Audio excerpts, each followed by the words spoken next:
Well, you told me 3 weeks, so I went ahead and typed it in for 3 weeks.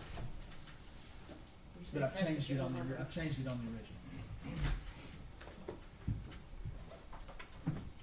So, yesterday, the state indicated they may have another witness or at least exhibits. And then at the sidebar, I was told that there might be an objection to whatever the exhibit is. Yes. So I thought we'd take that up before I brought the jury in and had to send them back out. Yes, Judge. The state intends to introduce a certified copy of the order from the Circuit Court in Bristol, Virginia, which ordered Hunter Wood involuntarily committed to the mental hospital over there in Marion. There's a copy of the appearance by the attorney over there, the request for evaluation and report to be done, and then there's a letter dated January 10th, 2025, which is from the Southwestern Virginia Mental Health Institute updating the court as to Mr. Wood's status. And like I said, it is I believe, a self-authenticating document. There's a certificate of official record that is attached, signed by the judge of the Circuit Court of Bristol, Virginia. We have no objection, Judge. Okay. So what I intend to do, and then after that, do you think you'll have any other proof? No, Your Honor. So what I'll do is I'll bring the jury in, admit that as the next numbered exhibit, then you can rest in front of the jury. And then I'll have to send them back out so we can take up some matters out of their presence. All right, we can bring the jury in if we're ready.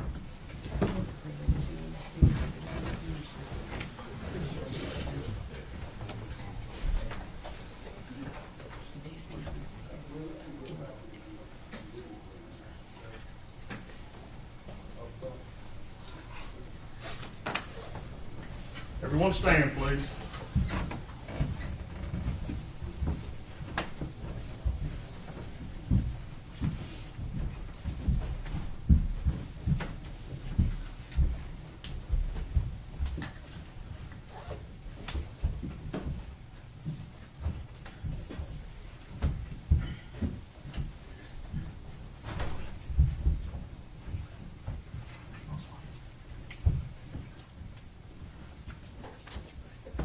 You may be seated. Thank you. All right, Jen will call your name. Oh, wait, before you do that. Ladies and gentlemen, yesterday when we left, I gave you certain admonitions. Do any of the jurors have anything to report with regard to those admonitions? If you do, raise your hand. Let the record reflect none of the jurors raise their hand. All right, General. Judge, at this time, the state would move to introduce what we believe is a self-authenticating document, which is an order from the Circuit Court in the city of Bristol, Virginia, which orders a mental health evaluation on Preston Hunter Wood. It also contains a letter from Southwestern Virginia Mental Health Institute, which is dated January 10th, 2025, which talks about the fact that he has been involuntarily hospitalized at that facility. If we would offer that as the next exhibit in this case. Number 261. 261, I believe. 261, any objection? No, sir. All right, that'll be exhibit 261.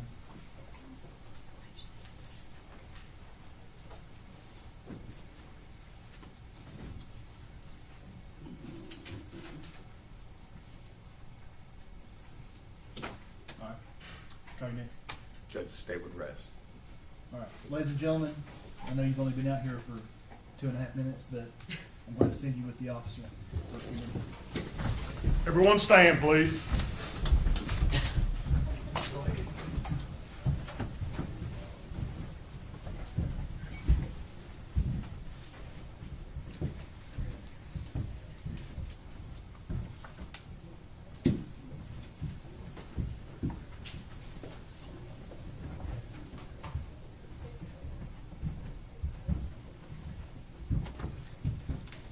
You may be seated. Thank you.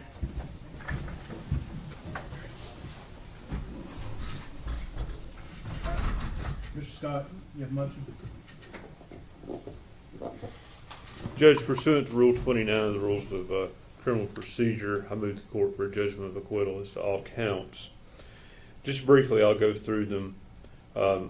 As it relates to the first three homicide counts, the state has failed to prove the cause of death, which is required to be proven beyond a reasonable doubt. I understand the burden here is that the state has to prove it in a light most favorable to the state. The court has to look at it from that standpoint. Even when looking at that, Dr. Schmidt testified to various, although she stated that she believed it was asphyxia, she later under cross-examination admitted it could have been a SIDS death. She admitted that it could have been a heart issue, or it could have been a laryngeal spasm that caused the death. She really couldn't specify the manner of death. When it came to Dr. Malushnik, she testified that she felt like it was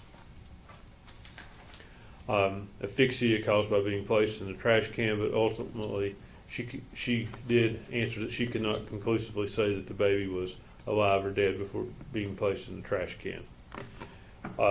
As it relates to count one and premeditation, there is no evidence whatsoever in this case of premeditation. So those are the three murder counts. Aggravated child neglect, the state hasn't produced any evidence that the child was neglected in such a way to adversely affect his health and welfare. Similarly, of abuse, there's absolutely no proof in the record of child abuse. In fact, there is ample proof to the contrary. Both medical examiners testified there was no broken bones. There's no trauma there.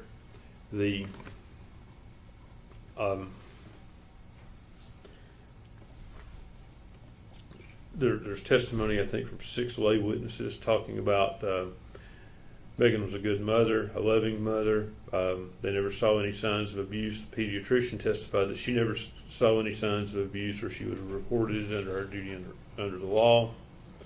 So those are my arguments to those counts. As it relates to tampering with evidence, I'll leave that to the court's good discretion.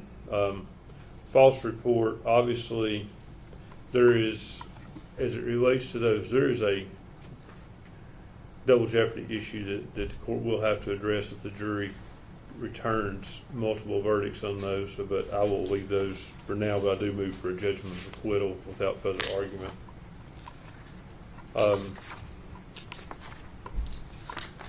And the same with abuse of a corpse and failure to report a death. I'll move the court for a judgment of acquittal.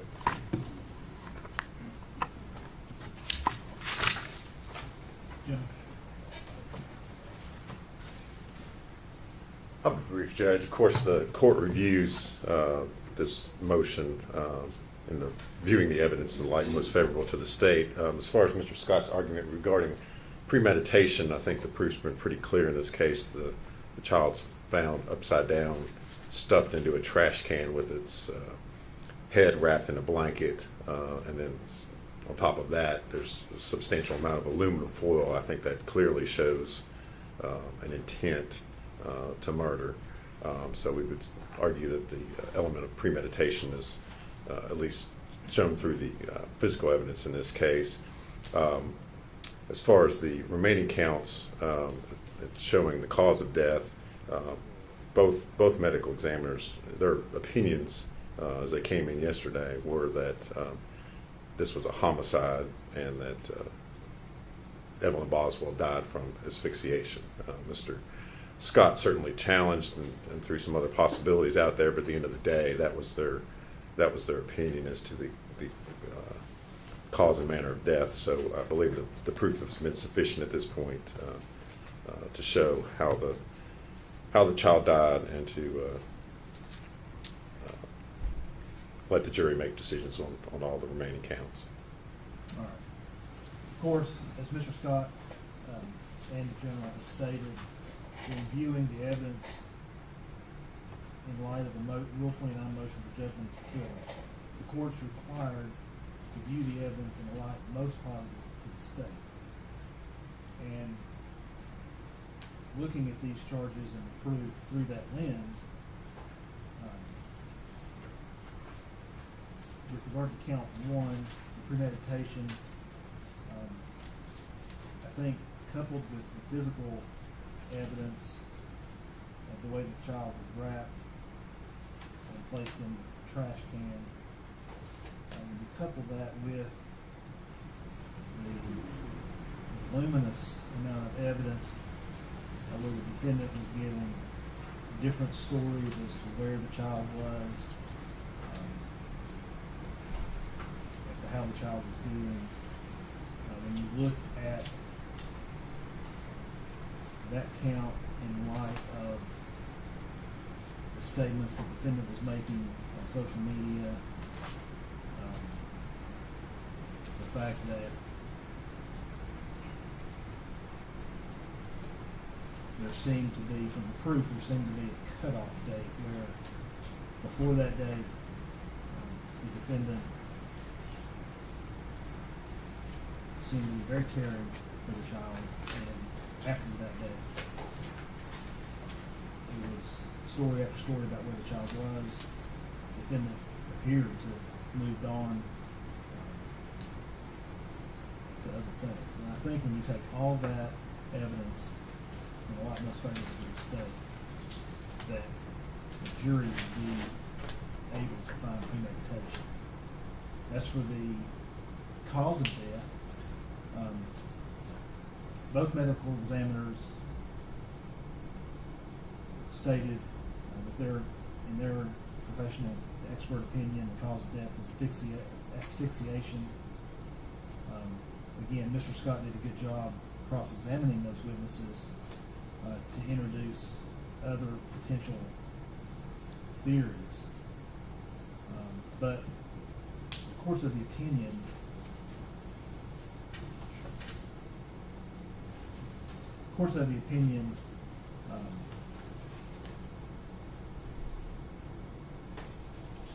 the state, when looking at that proof in the light most favorable to the state, that they have put forth evidence that the jury can consider. So with regard to count one,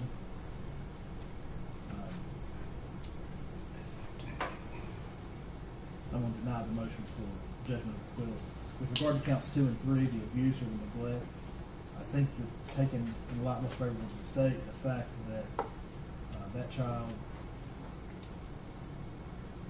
was wrapped and placed in the garbage can,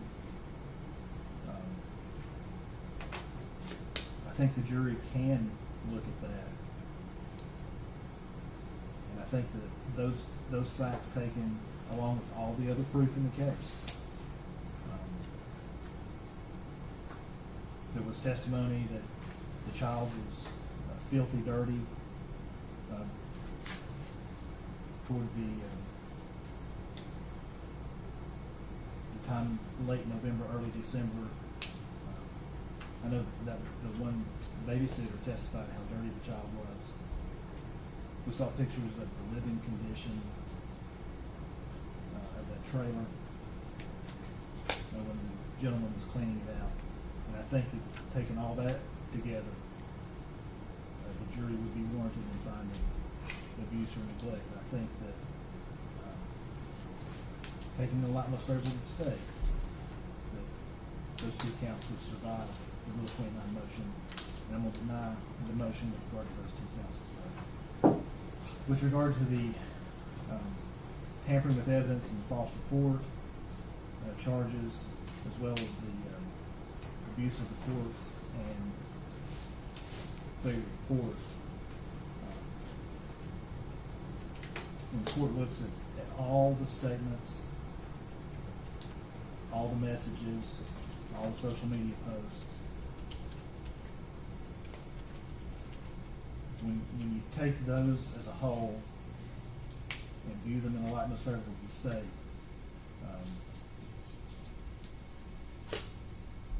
I think those are issues the jury can determine and will have to determine. I'm going to deny the motion with regard to all counts for those reasons.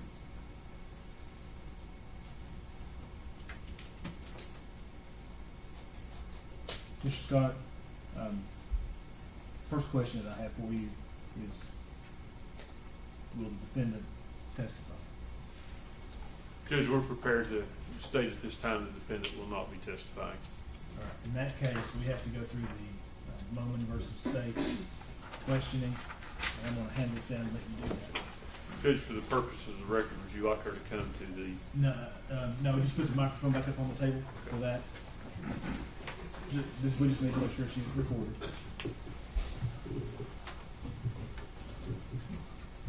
Ms. Boswell, raise your right hand. You solemnly swear or affirm the testimony you're about to give will be the truth, the whole truth, and nothing but the truth, ma'am? Yes, sir. Go ahead, Mr. Stein. Megan, I want to ask you some questions about my representation of you and explain to you your right to testify. Okay. I've been representing you for a couple of years now. We've met and discussed your case. You need to answer out loud. Yes. Okay. And part of that, I've talked to you about, you have the right to testify, is that right? Yes.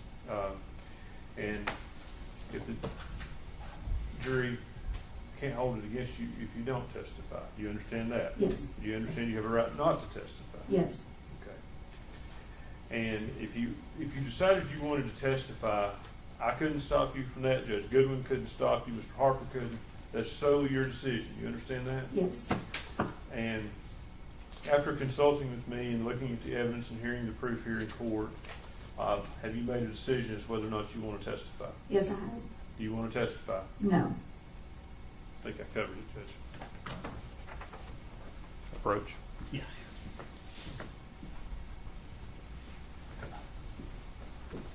All right.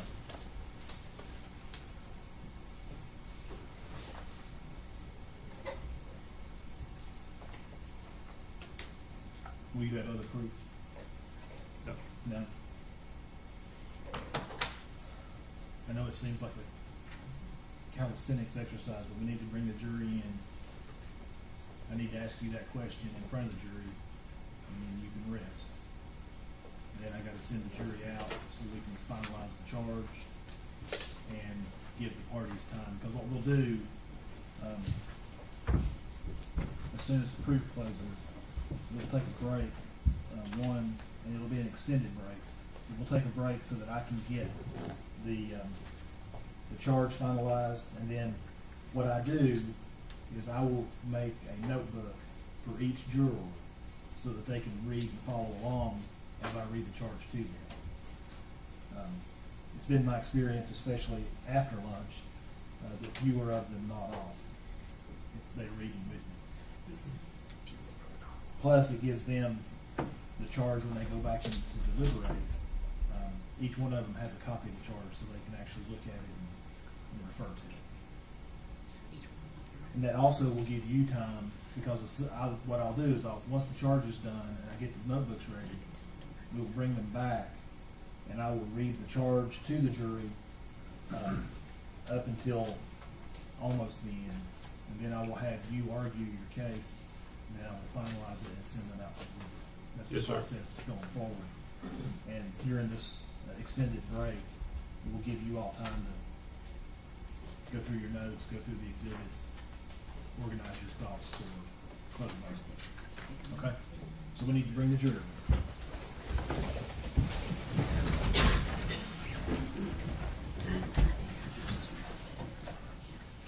And I need to give the curative instruction about. Yes, sir. I was going to ask about that, but I forgot. I did too.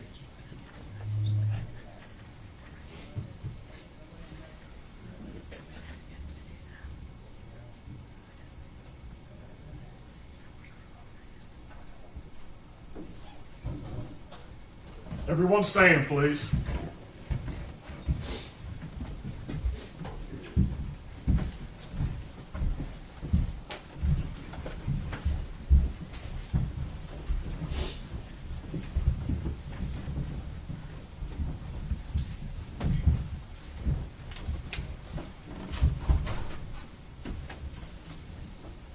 You may be seated. Thank you. All right. Okay, ladies and gentlemen, one thing I omitted to do a moment ago. Yesterday, during Dr. Malushnik, did I say that right? Yes, it is. At the very end of her testimony, she answered a question, and then gave what I'm gonna call a parting shot, that the answer was no, and that the baby would have to have been murdered some other way. Y'all remember that? Yes, sir. I'm going to instruct you that that last phrase, you're not to consider. That is outside of her expertise. Okay? It's a legal term, not a medical term. Does everybody understand that? Can everybody put that murder in some other way out of their mind and not consider it? If you can, raise your right hand. Let the record reflect that all the jurors have raised their right hand. Now, Mr. Scott, the state has rested. Will the defense have proof? Defendant rests. All right. Ladies and gentlemen, where we are now is the proof is closed, but it is not time for you to begin deliberating or talking about the case. We're going to have to take an extended break because I've got to prepare and finalize the jury charge. And then I'm going to make a notebook for each of you with the charge in it so you can follow along, and you'll have that for your reference while you deliberate. Okay? This will also, and what will happen is it'll probably take 45 minutes to an hour. I'll get all the notebooks made. We'll give the lawyers time to organize their thoughts for closing. When we come back, I will hand out the notebooks and I will read you the charge, which will be painful, and I apologize for that, but that's the way it is. And then we'll go straight into argument. Okay? So I apologize for the length of the break, but just bear with me. It's necessary. Okay? You'll go with the officer. Everyone stand, please.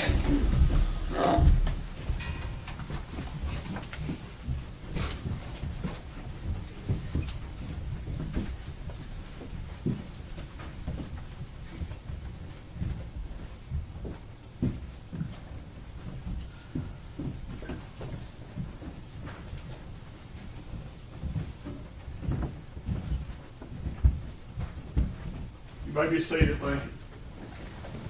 All right, we'll be in recess.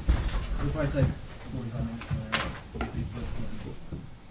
Court stands in recess.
All right.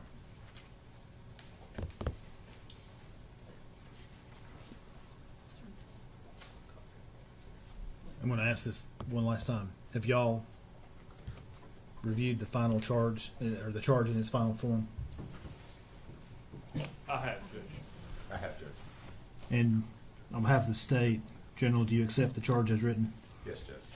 Mr. Scott, on behalf of the defendant, do you accept the charge as written? Yes, sir. All right.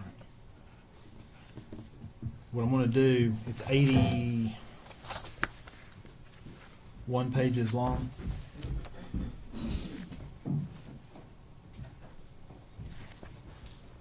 I'm going to bring them in, give them the charge. I'll probably, of course, I have to read all the judgment forms.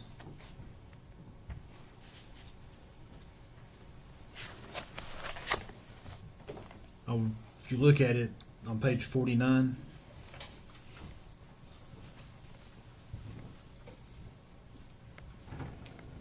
I'm going to read down to, I'm going to stop where it says when you retire to the jury room. I'm going to wait and give them that part after y'all argue.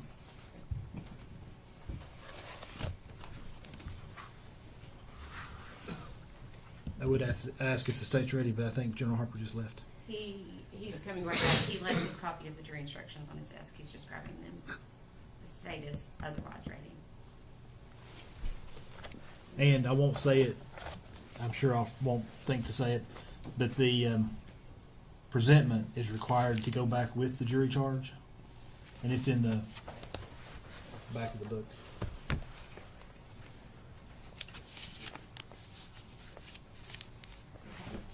Your Honor, count 18, was that redacted out?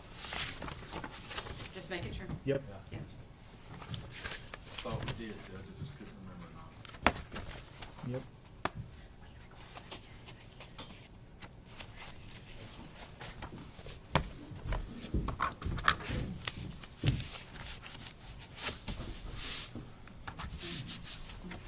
All right, is the state ready to proceed? Yes. Defense ready to proceed? Yes, Judge. Then let's bring the jury in.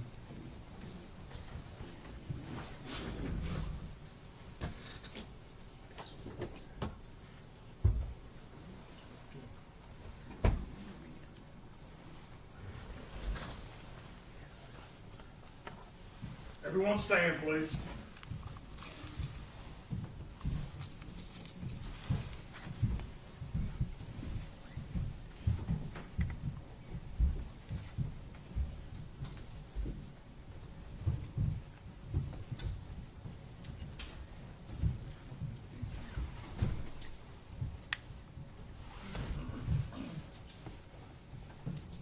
You may be seated. Thank you.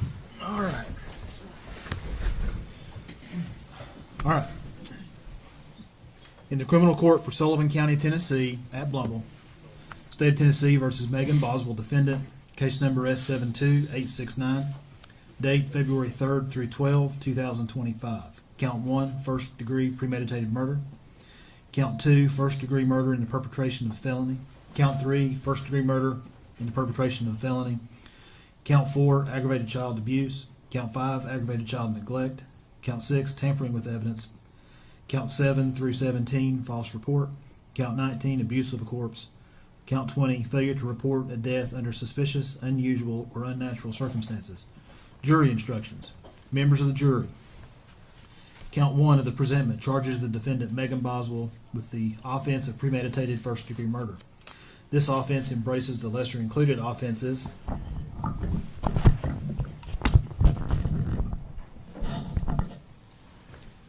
of facilitation of premeditated first-degree murder, attempt to commit premeditated first-degree murder, facilitation of attempt to commit premeditated first-degree murder, second-degree murder, facilitation of second-degree murder, attempt to commit second-degree murder, facilitation of attempt to commit second-degree murder, voluntary manslaughter, facilitation of voluntary manslaughter, attempt to commit voluntary manslaughter, facilitation of attempt to commit voluntary manslaughter, reckless homicide, facilitation of reckless homicide, criminally negligent homicide, facilitation of criminally negligent homicide, child abuse, child neglect, attempt to commit child abuse, attempt to commit child neglect, assault, attempt to commit assault, and misdemeanor reckless endangerment. Count 2 of the presentment charges the defendant Megan Boswell with the offense of first-degree murder in the perpetration of a felony. This offense embraces the lesser-included offenses of facilitation of first-degree murder in the perpetration of a felony, attempt to commit first-degree murder in the perpetration of a felony, facilitation of attempt to commit first-degree murder in the perpetration of a felony, second-degree murder, facilitation of second-degree murder, attempt to commit second-degree murder, facilitation of attempt to commit second-degree murder, voluntary manslaughter, facilitation of voluntary manslaughter, attempt to commit voluntary manslaughter, facilitation of attempt to commit voluntary manslaughter, reckless homicide, facilitation of reckless homicide, criminally negligent homicide, facilitation of criminally negligent homicide, child abuse, attempt to commit child abuse, assault, attempt to commit assault, and misdemeanor reckless endangerment. Count 3 of the presentment charges the defendant Megan Boswell with the offense of first-degree murder in the perpetration of a felony. This offense embraces the lesser-included offense of facilitation of first-degree murder in the perpetration of a felony, attempt to commit first-degree murder in the perpetration of a felony, facilitation of attempt to commit first-degree murder in the perpetration of a felony, second-degree murder, facilitation of second-degree murder, attempt to commit second-degree murder, facilitation of attempt to commit second-degree murder, voluntary manslaughter, facilitation of voluntary manslaughter, attempt to commit voluntary manslaughter, facilitation of attempt to commit voluntary manslaughter, reckless homicide, facilitation of reckless homicide, criminally negligent homicide, facilitation of criminally negligent homicide, child neglect, attempt to commit child neglect, assault, attempt to commit assault, and misdemeanor reckless endangerment. Count 4 of the presentment charges the defendant Megan Boswell with the offense of aggravated child abuse.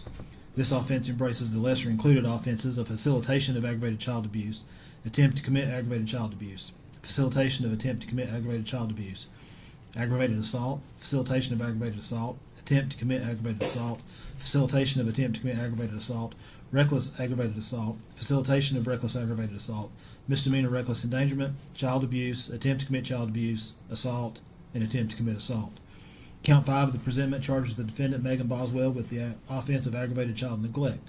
This offense embraces the lesser-included offense of facilitation of aggravated child neglect, attempt to commit aggravated child neglect, facilitation of attempt to commit aggravated child neglect, aggravated assault, facilitation of aggravated assault, attempt to commit aggravated assault, facilitation of attempt to commit aggravated assault, reckless aggravated assault, facilitation of reckless aggravated assault, misdemeanor reckless endangerment, child neglect, attempt to commit child neglect, assault, attempt to commit assault.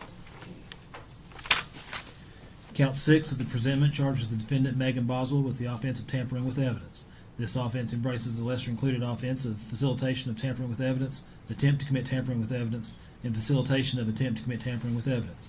Count 7 through 17 of the presentment charges the defendant with Megan Boswell with the offense of false report. This offense embraces the lesser-included offenses of attempt to commit false report.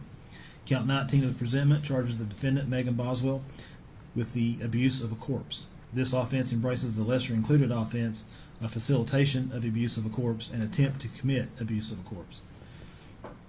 Count 20 of the presentment charges the defendant Megan Boswell with the offense of failure to report a death under suspicious, unusual, or unnatural circumstances. This offense embraces the lesser-included offense of attempt to commit failure to report a death under suspicious, unusual, or unnatural circumstances. The presentment in this case is the formal written accusation charging the defendant with these charges. It is not evidence against the defendant and does not create any inference of guilt. To this presentment and each offense charged and included therein, the defendant has entered a plea of not guilty. The evidence in this case has been completed and final arguments will take place momentarily. Now it is my duty to instruct you as to the law. The law applicable to this case is stated in these instructions, and it is your duty to carefully consider all of them. The order in which these instructions are given is no indication of their relative importance.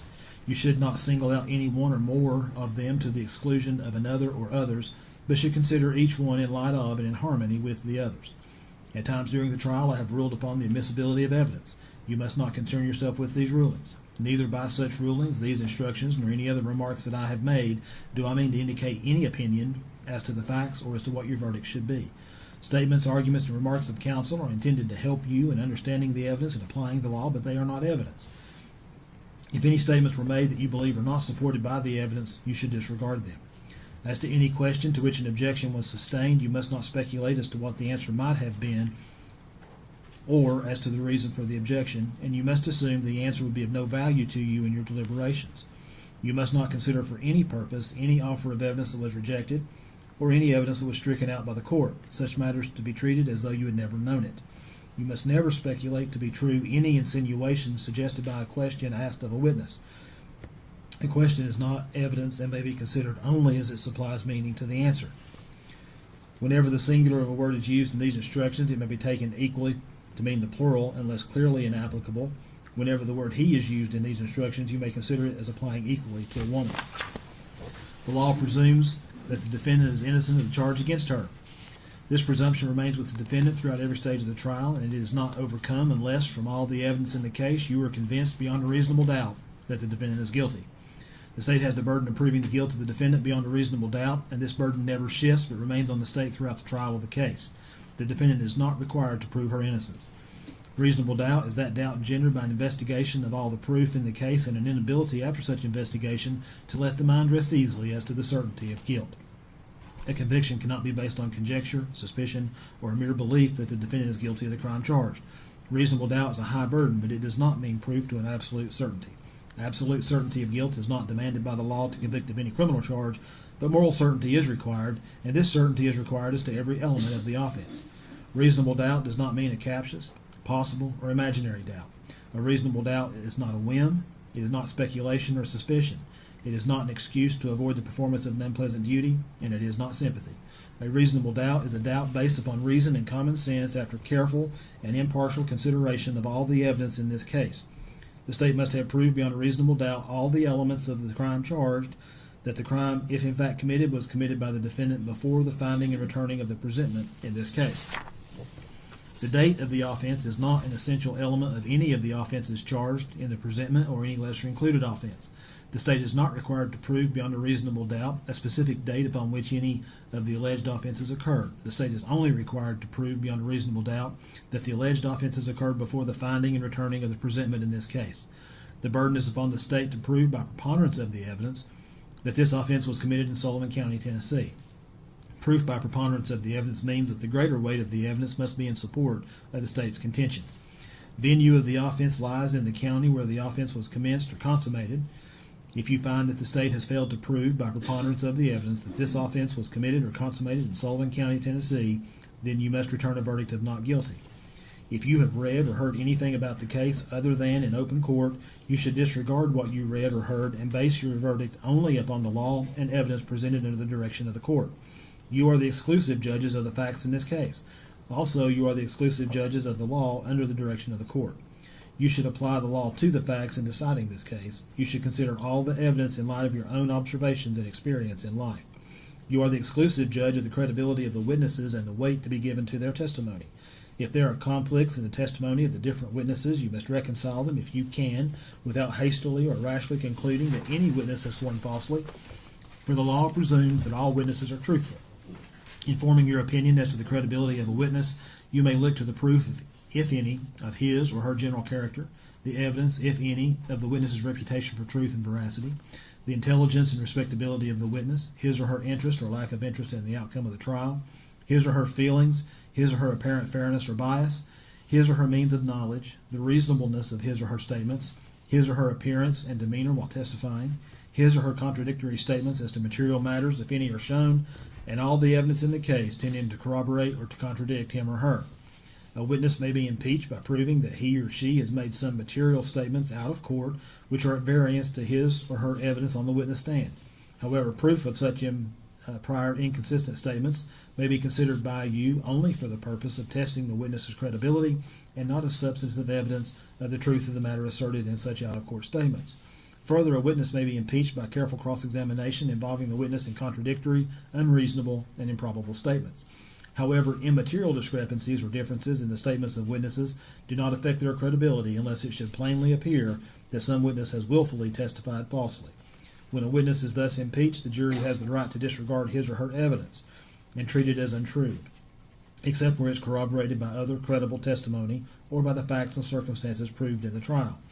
Your decision on the facts of this case should not be determined by the number of witnesses testifying for or against a party.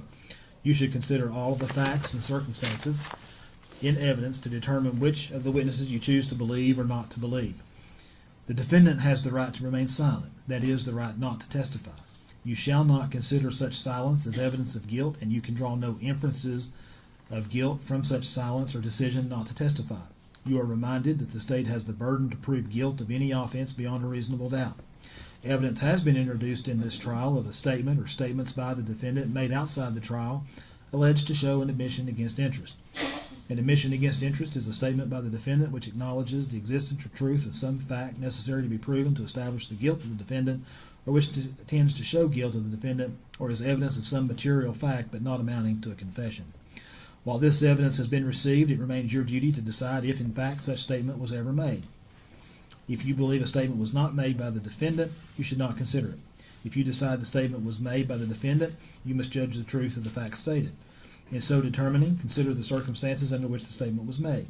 Also, consider whether any of the other evidence before you tends to contradict the statement in whole or in part. You must not, however, arbitrarily disregard any part of any statement, but rather should consider all of any statement you believe was made and is true. You are the sole judge of what weight should be given such statement.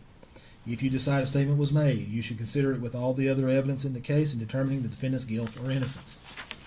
Expert witness. During the trial, you heard the expert testimony of Dr. Matrina Schmidt, who was described to us as an expert in the field of forensic pathology, Dr. Darinka Polchan, who was described to us as an expert in the field of forensic pathology, Paul Durant, who was described to us as an expert in the field of forensic analysis of digital devices, Marla Gray, who was described as an expert in the field of serology and DNA analysis, and David Hoover, who was described to us as an expert in the field of latent fingerprint identification. The rules of evidence provide that if scientific, technical, or other specialized knowledge might assist the jury in understanding the evidence or in determining a fact in issue, a witness qualified as an expert by reason of special knowledge, skill, or experience may testify and state their opinions concerning such matters and give reasons for their testimony. Merely because an expert witness has expressed an opinion does not mean, however, that you are bound to accept this opinion. The same as with any other witness, it is up to you to decide whether you believe this testimony and choose to rely upon it. Part of that decision will depend on your judgment about whether the witness's background or training and experience is sufficient for the witness to give the expert opinion that you heard. You must also decide whether the witness's opinions were based on sound reason, judgment, and information. You are to give the testimony of an expert witness such weight and value as you think it deserves, along with all the other evidence in the case. Evidence. You may have heard two types of evidence in this case. One type of evidence is called direct evidence, and the other type is called circumstantial evidence. Direct evidence is those parts of the testimony admitted in court which refer to what happened and was testified to by witnesses who saw or heard or otherwise sensed what happened firsthand. If witnesses testified about what they themselves saw or heard or otherwise sensed, they presented direct evidence. Circumstantial evidence is all the testimony and exhibits which give you clues about what happened in an indirect way.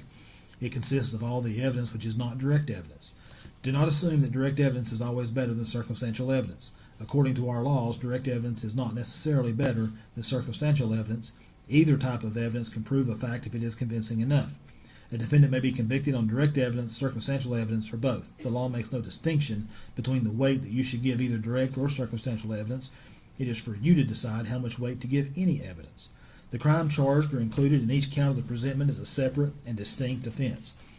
You must decide each charge separately on the evidence and law applicable to it. The defendant may be convicted or acquitted on any or all of the offenses charged or included. Your findings as to the crimes charged must be stated in your verdict.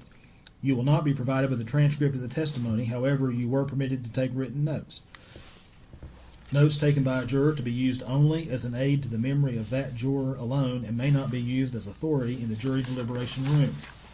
The fact that something has been reduced to writing does not make it more significant than matters not noted down, and does not make it more accurate than independent memory. During your deliberations, you must not communicate with or provide any information to anyone by any means about this case outside the jury deliberation room.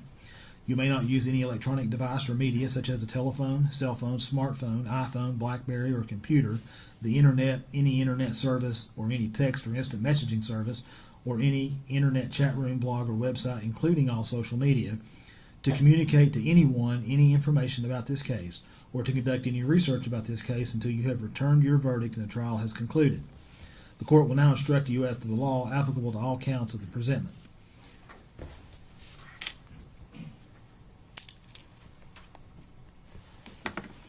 Count 1, premeditated first-degree murder. Any person who commits the offense of premeditated first-degree murder is guilty of a crime. For you to find the defendant guilty of this offense, the state must have proven beyond a reasonable doubt the existence of the following essential elements.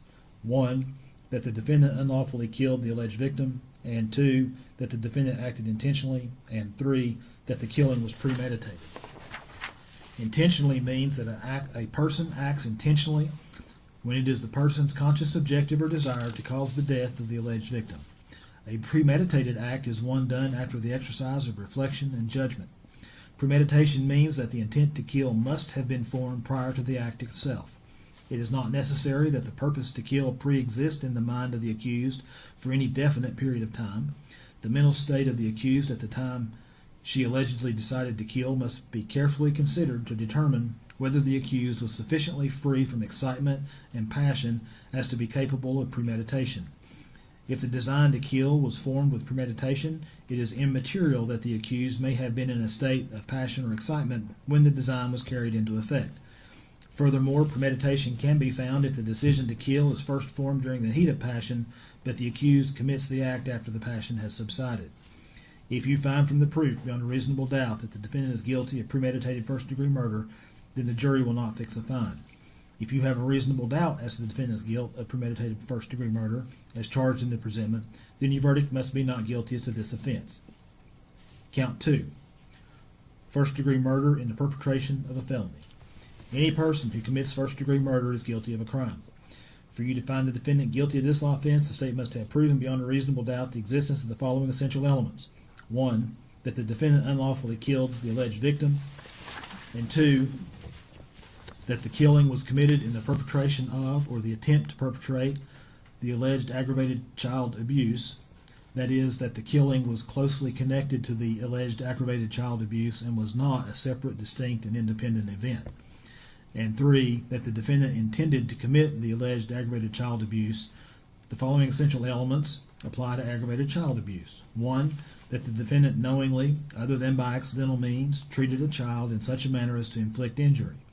And 2, that the act of abuse resulted in serious bodily injury to the child. And 3, that the child was 8 years of age or less.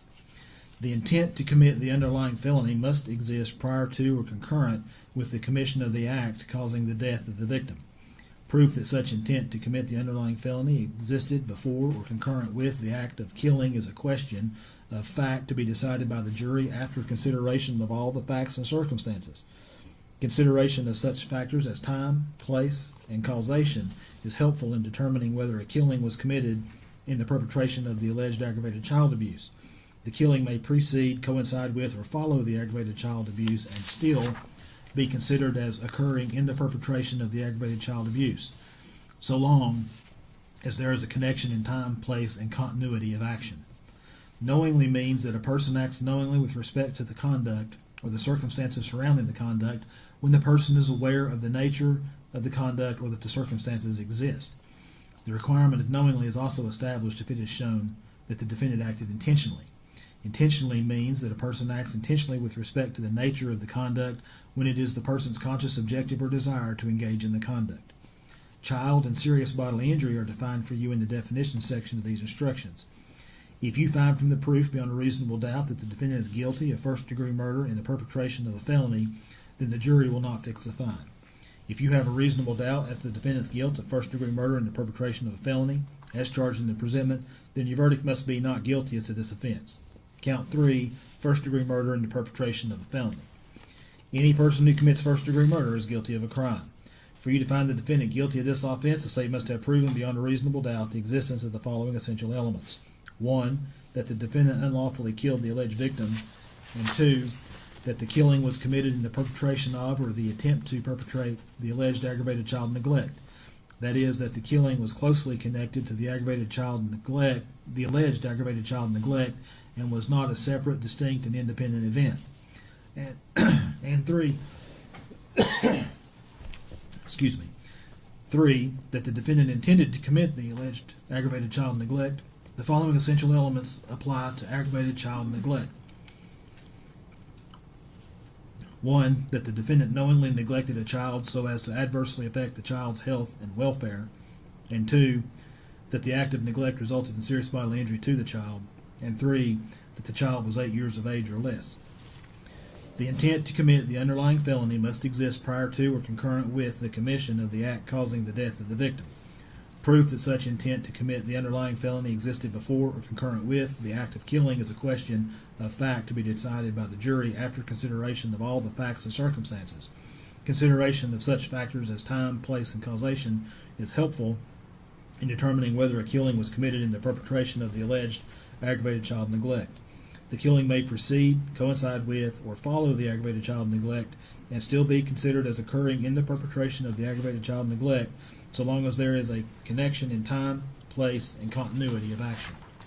Knowingly and intentionally have previously been defined for you on page 15 of these instructions. Child and serious bodily injury are defined for you in the definition section of these instructions. If you find from the proof beyond a reasonable doubt that the defendant is guilty of first-degree murder in the perpetration of a felony, then the jury will not fix a fine. If you have a reasonable doubt as to the defendant's guilt of first-degree murder in the perpetration of a felony and was charged in the presentment, then your verdict must be not guilty as to this offense. Lesser included offense counts 1, 2, and 3, second-degree murder. Any person who commits second-degree murder is guilty of a crime. For you to find the defendant guilty of this offense, the state must have proven beyond a reasonable doubt the existence of the following essential elements. 1, that the defendant unlawfully killed the alleged victim, and 2, that the defendant acted knowingly. Knowingly means that a person acts with an awareness that his or her conduct is reasonably certain to cause the death of the alleged victim. The requirement of knowingly is also established if it is shown that the defendant acted intentionally. Intentionally has been previously defined for you on page 13 of these instructions. The distinction between voluntary manslaughter and second-degree murder is that voluntary manslaughter requires that the killing result from a state of passion produced by adequate provocation sufficient to lead a reasonable person to act in an irrational manner. If you find from the proof beyond a reasonable doubt that the defendant is guilty of second-degree murder, then you may fix a fine in any amount not greater than $50,000, and you'll so report your fine on your verdict form. If you have a reasonable doubt as to the defendant's guilt of second-degree murder is charged and included in the presentment, then your verdict must be not guilty as to this offense. Lesser included offense counts 1, 2, and 3. Voluntary manslaughter. Any person who commits voluntary manslaughter is guilty of a crime. For you to find the defendant guilty of this offense, the state must have proven beyond a reasonable doubt the existence of the following essential elements. 1, that the defendant unlawfully killed the alleged victim, and 2, that the defendant acted intentionally or knowingly, and 3, that the killing resulted from a state of passion produced by adequate provocation sufficient to lead a reasonable person to act in an irrational manner. Intentionally has been previously defined for you on page 13 of these instructions. Knowingly has been previously defined for you on page 17 of these instructions. The requirement of knowingly is also established if it is shown the defendant acted intentionally. The distinction between voluntary manslaughter and second-degree murder is that voluntary manslaughter requires that the killing result from a state of passion produced by adequate provocation, sufficient to lead a reasonable person to act in an irrational manner. If you find from the proof beyond a reasonable doubt that the defendant is guilty of voluntary manslaughter, then you may fix a fine in any amount not greater than $10,000, and you will so report your fine on your verdict form. If you have reasonable doubt as to the defendant's guilt of voluntary manslaughter as charged and included in the presentment, then your verdict must be not guilty as to this offense. Lesser included offense counts 1, 2, and 3, reckless homicide. Any person who commits the offense of reckless homicide is guilty of a crime. For you to find the defendant guilty of this offense, the state must have proven beyond reasonable doubt the existence of the following essential elements. 1, that the defendant killed the alleged victim, and 2, that the defendant acted recklessly. Recklessly means that a person acts recklessly when the person is aware of but consciously disregards a substantial and unjustifiable risk that the alleged victim will be killed.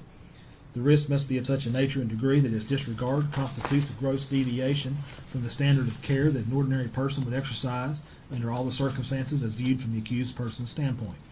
The requirement of recklessly is also shown or established if it is shown that the defendant acted knowingly or intentionally. Intentionally has been previously defined for you on page 13 of these instructions. Knowingly has previously been defined for you on page 17 of these instructions. If you find from the proof beyond a reasonable doubt that the defendant is guilty of reckless homicide, then you may fix a fine in any amount not greater than $5,000, and you'll so report your fine on your verdict form. If you have reasonable doubt as to the defendant's guilt of reckless homicide as charged and included in the presentment, then your verdict must be not guilty as to this offense. Lesser included offense counts 1, 2, and 3, criminally negligent homicide. Any person who commits criminally negligent homicide is guilty of a crime. For you to find the defendant guilty of this offense, the state must have proven beyond a reasonable doubt the existence of the following essential elements. 1, that the defendant's conduct resulted in the death of the alleged victim, and 2, that the defendant acted with criminal negligence. Criminal negligence means that a person acts with criminal negligence when the person ought to be aware of a substantial and unjustifiable risk that the alleged victim would be killed. The risk must be of such a nature and degree that his failure to perceive it constitutes a gross deviation from the standard of care that an ordinary person would exercise under all the circumstances as viewed from the accused person's standpoint. The requirement of criminal negligence is also established if it is shown the defendant acted intentionally, knowingly, or recklessly. Intentionally has previously been defined for you on page 13 of the instructions. Knowingly has been previously defined for you on page 17 of the instructions. Recklessly has been previously defined for you on page 19 of these instructions. If you find from the proof beyond a reasonable doubt that the defendant is guilty of criminally negligent homicide, you may fix a fine in any amount not greater than $3,000, and you'll so report your fine on your verdict form. If you have a reasonable doubt as to the defendant's guilt of criminally negligent homicide is charged and included in the presentment, then your verdict must be not guilty as to this count. Lesser included offense counts 1, 2, and 4. Child abuse. Any person who commits child abuse is guilty of a crime. For you to find the defendant guilty of this offense, the state must have proven beyond a reasonable doubt the existence of the following essential elements. 1, that the defendant knowingly, other than by accidental means, treated a child in such a manner as to inflict injury. And 2, that the child was 8 years of age or less. Knowingly has been previously defined for you on page 15 of these instructions. The requirement of knowingly is also established if it is shown the defendant acted intentionally. Intentionally has been previously defined for you on page 15 of these instructions.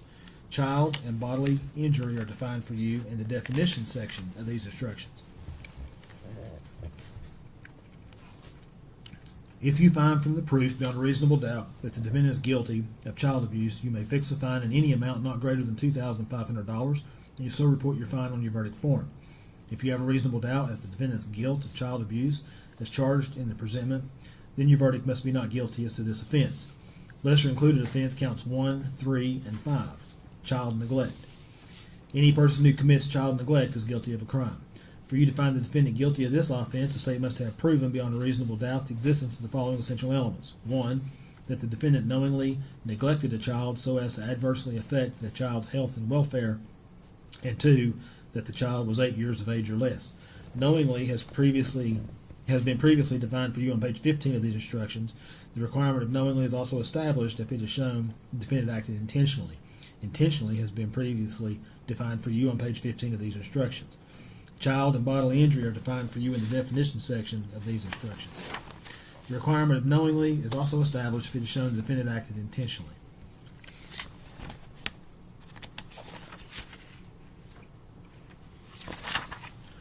If you find from the proof beyond a reasonable doubt that the defendant is guilty of child neglect, then you may fix a fine in any amount not greater than $2,500, and you'll so report your fine on your verdict form. If you have a reasonable doubt as to the defendant's guilt of child neglect as charged in the presentment, then your verdict must be not guilty as to this offense. Count 4, aggravated child abuse. Any person who commits the offense of aggravated child abuse is guilty of a crime. For you to find the defendant guilty of this offense, the state must have proven beyond a reasonable doubt the existence of the following essential elements. 1, that the defendant knowingly, other than by accidental means, treated a child in such a manner as to inflict injury, and 2, that the act of abuse resulted in serious bodily injury to the child, and 3, that the child was 8 years of age or less. Knowingly has been previously defined for you on page 15 of these instructions. The requirement of knowingly is also established if it is shown the defendant acted intentionally. Intentionally has been previously defined for you on page 15 of these instructions. Child and serious bodily injury are defined for you in the definition section of these instructions. The requirement of knowingly is also established if it is shown the defendant acted intentionally. If you find from the proof beyond a reasonable doubt that the defendant is guilty of aggravated child abuse, then you may fix a fine in any amount not greater than $50,000, and you'll so report your fine on your verdict form. If you have a reasonable doubt as to the defendant's guilt of aggravated child abuse as charged in the presentment, then your verdict must be not guilty as to this offense. Lesser included offense counts 4 and 5, aggravated assault. Any person who commits the offense of aggravated assault is guilty of a crime. For you to find the defendant guilty of this offense, the state must have proven beyond a reasonable doubt the existence of the following essential elements. 1, that the defendant intentionally or knowingly caused bodily injury to another, and 2, that the act resulted in serious bodily injury. For purposes of this count, intentionally, knowingly bodily injury and serious bodily injury are defined for you in the definition section of these instructions. If you find from the proof beyond a reasonable doubt that the defendant is guilty of aggravated assault, then you may fix a fine in any amount not greater than $10,000, and you'll so report your fine on your verdict form. Excuse me. If you have a reasonable doubt as to the defendant's guilt of aggravated assault as charged in the presentment, then your verdict must be not guilty as to this offense. Lesser included offense counts 4 and 5, reckless aggravated assault. Any person who commits the offense of reckless aggravated assault is guilty of a crime. For you to find the defendant guilty of this offense, the state must have proven beyond a reasonable doubt the existence of the following essential elements. 1, that the defendant recklessly caused bodily injury to another, and 2, that the act resulted in serious bodily injury. For the purpose of this count, recklessly bodily injury and serious bodily injury are defined for you in the definition section of these instructions. If you find from the proof beyond a reasonable doubt that the defendant is guilty of reckless aggravated assault, then you may fix a fine in any amount not greater than $5,000.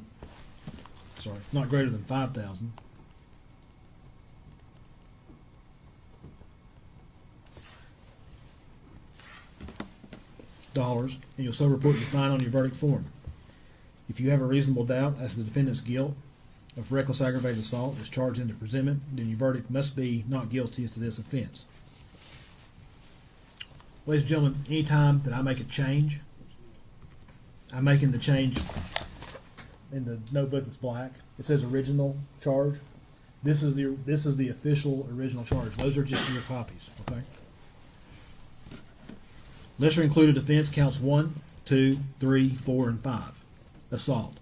Any person who commits an assault upon another is guilty of a crime. For you to find the defendant guilty of this offense, the state must have proven beyond reasonable doubt the existence of the following essential elements. 1, that the defendant caused bodily injury to another, and 2, that the defendant acted either intentionally, knowingly, or recklessly.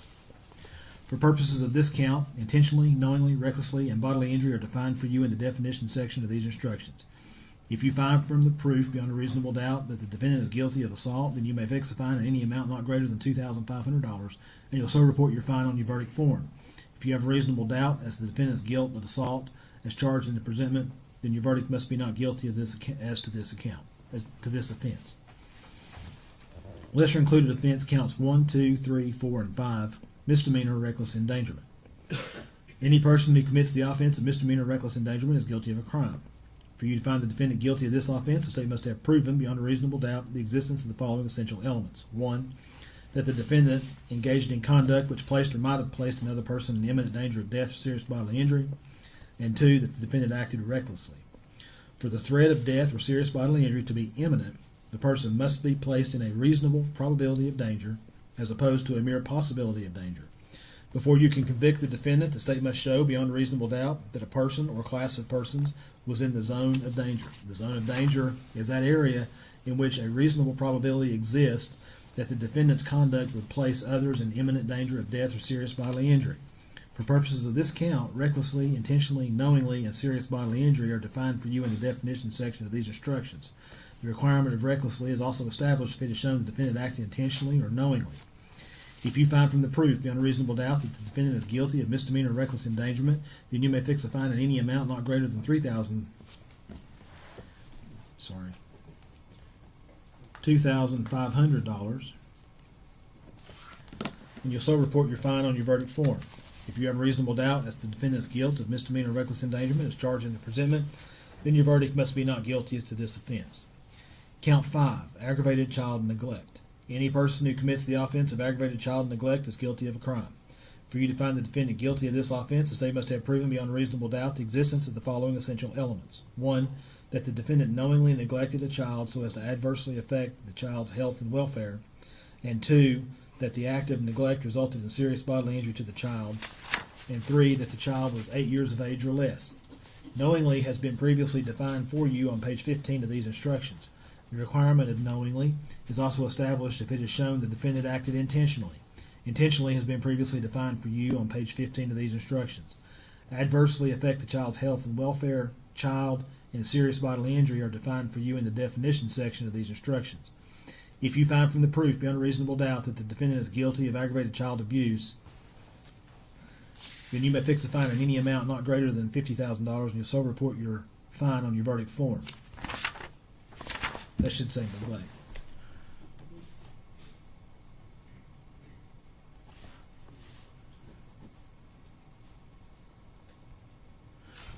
All right, let me reread that.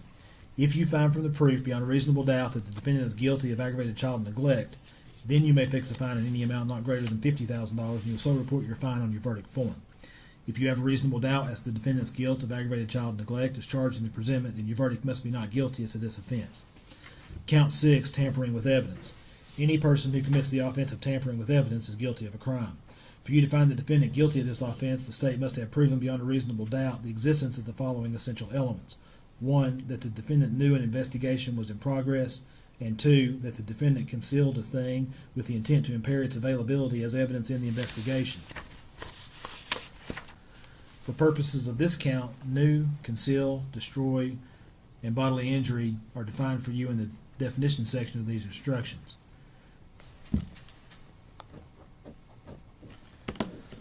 The requirement of knowingly is also established if it is shown the defendant acted intentionally. If you find from the proof beyond reasonable doubt that the defendant is guilty of tampering with evidence, then you may fix a fine in any amount not greater than $10,000, and you'll so report your fine on your verdict form. If you have a reasonable doubt as to the defendant's guilt of tampering with evidence as charged in the presentment, then your verdict must be not guilty as to this offense.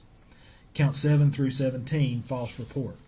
Any person who makes a false statement to law enforcement officer is guilty of a crime. For you to find the defendant guilty of this offense, the state must have proven beyond a reasonable doubt the existence of the following essential elements. 1, that the statement was made by the defendant. 2, that statement was made in response to a legitimate inquiry by a law enforcement officer. And 3, that the statement would concern a material fact about an incident within the officer's concern. And 4, that the defendant knew such statement was false. And 5, that the statement was made by the defendant with the intent to obstruct or hinder the officer from preventing an incident from continuing to occur.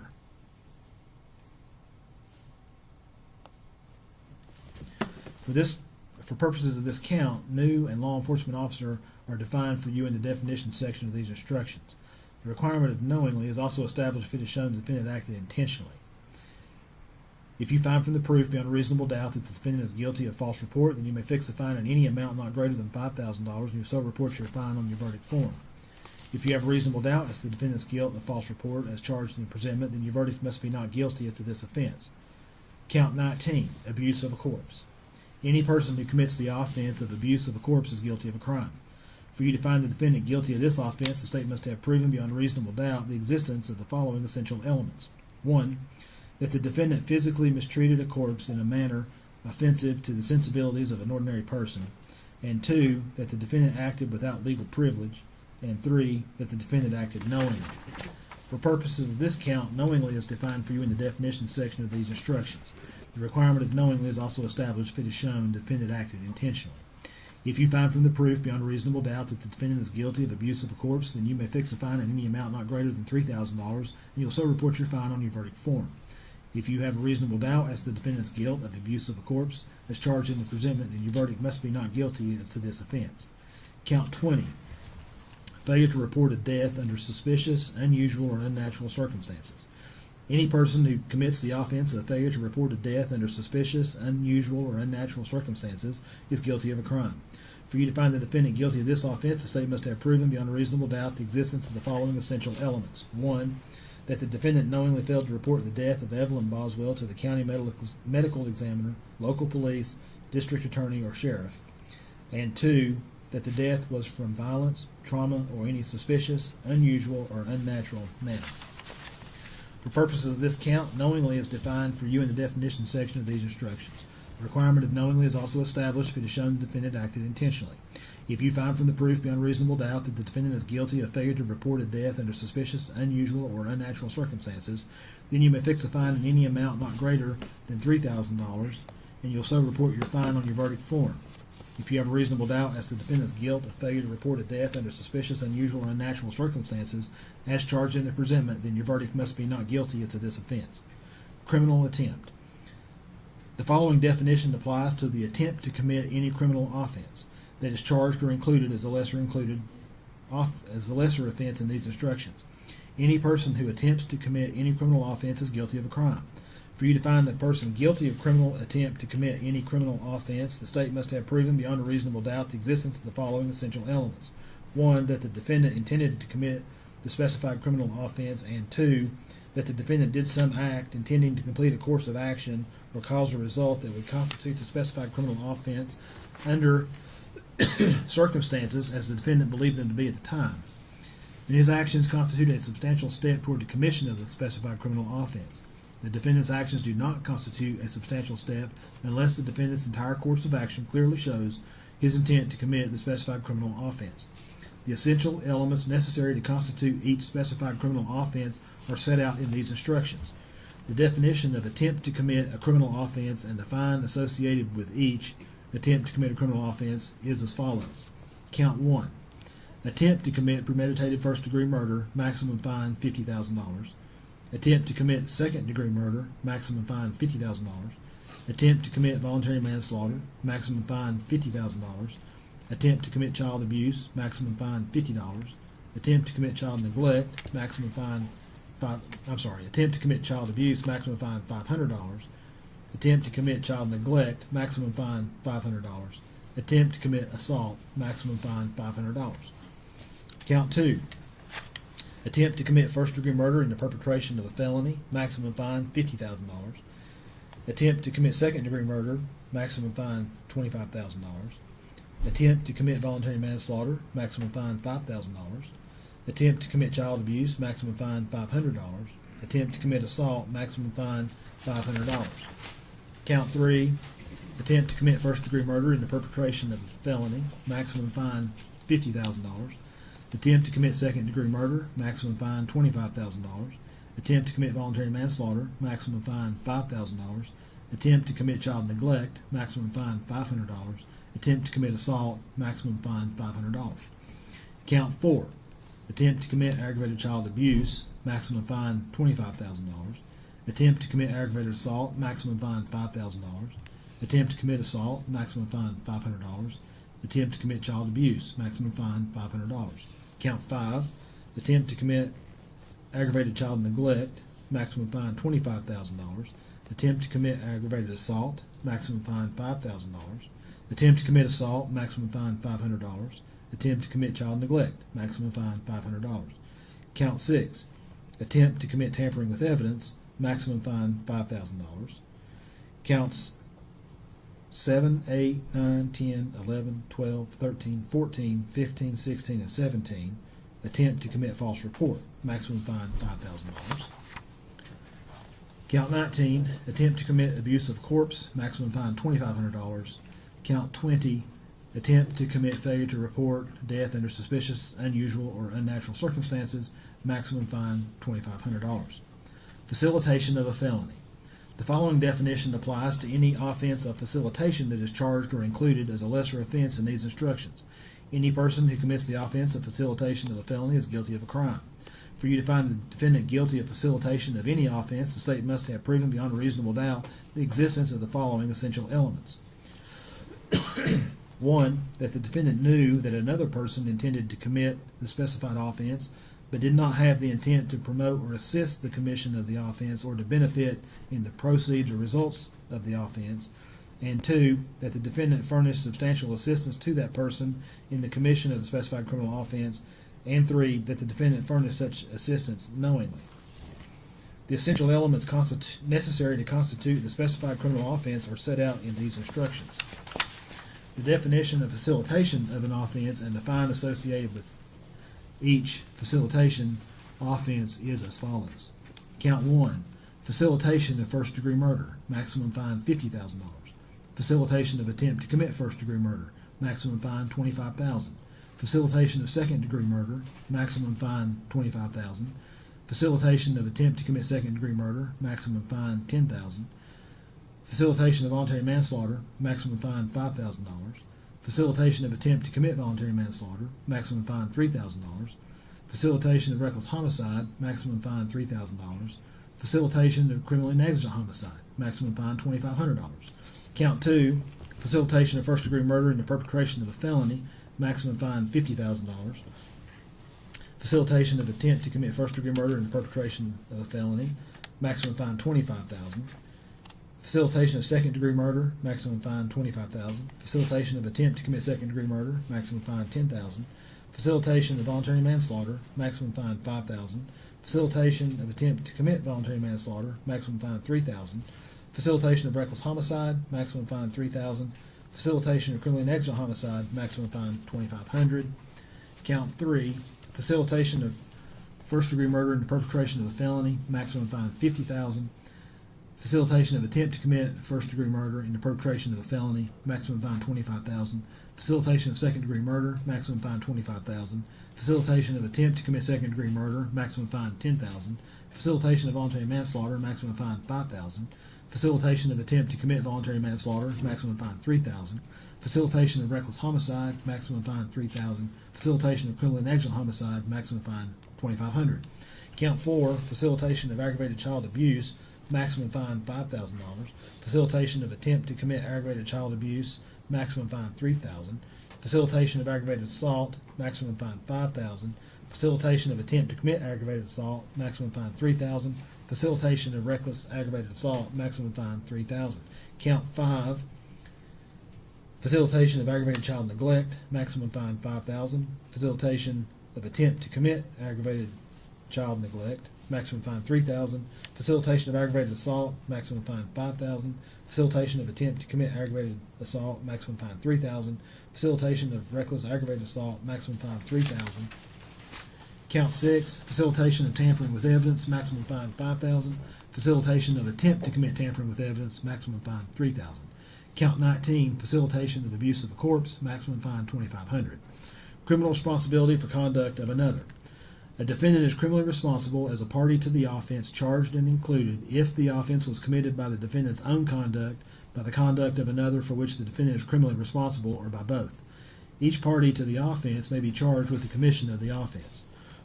The defendant is criminally responsible for an offense committed by the conduct of another if, acting with the intent to promote or assist the commission of the offense or to benefit in the proceeds or result of the offense, the defendant solicits, directs, aids, or attempts to aid another person to commit the offense. Under the theory of criminal responsibility, an individual's presence and companionship with the perpetrator of an offense before and after commission of an offense are circumstances from which his or her participation in the crime may be inferred. No particular act need be shown, and the defendant need not have taken a physical part in the crime in order to be held criminally responsible. However, a defendant's mere presence during the commission of a crime is not enough to convict based on the theory of criminal responsibility for the conduct of another. The jury is not required to make this inference. It is the exclusive province of the jury to determine whether the facts and circumstances shown by all the evidence in the case warrant the inference which the law permits the jury to draw. The inference may be rebutted by direct or circumstantial evidence or both, whether it exists in the evidence of the state or the evidence of the defendant.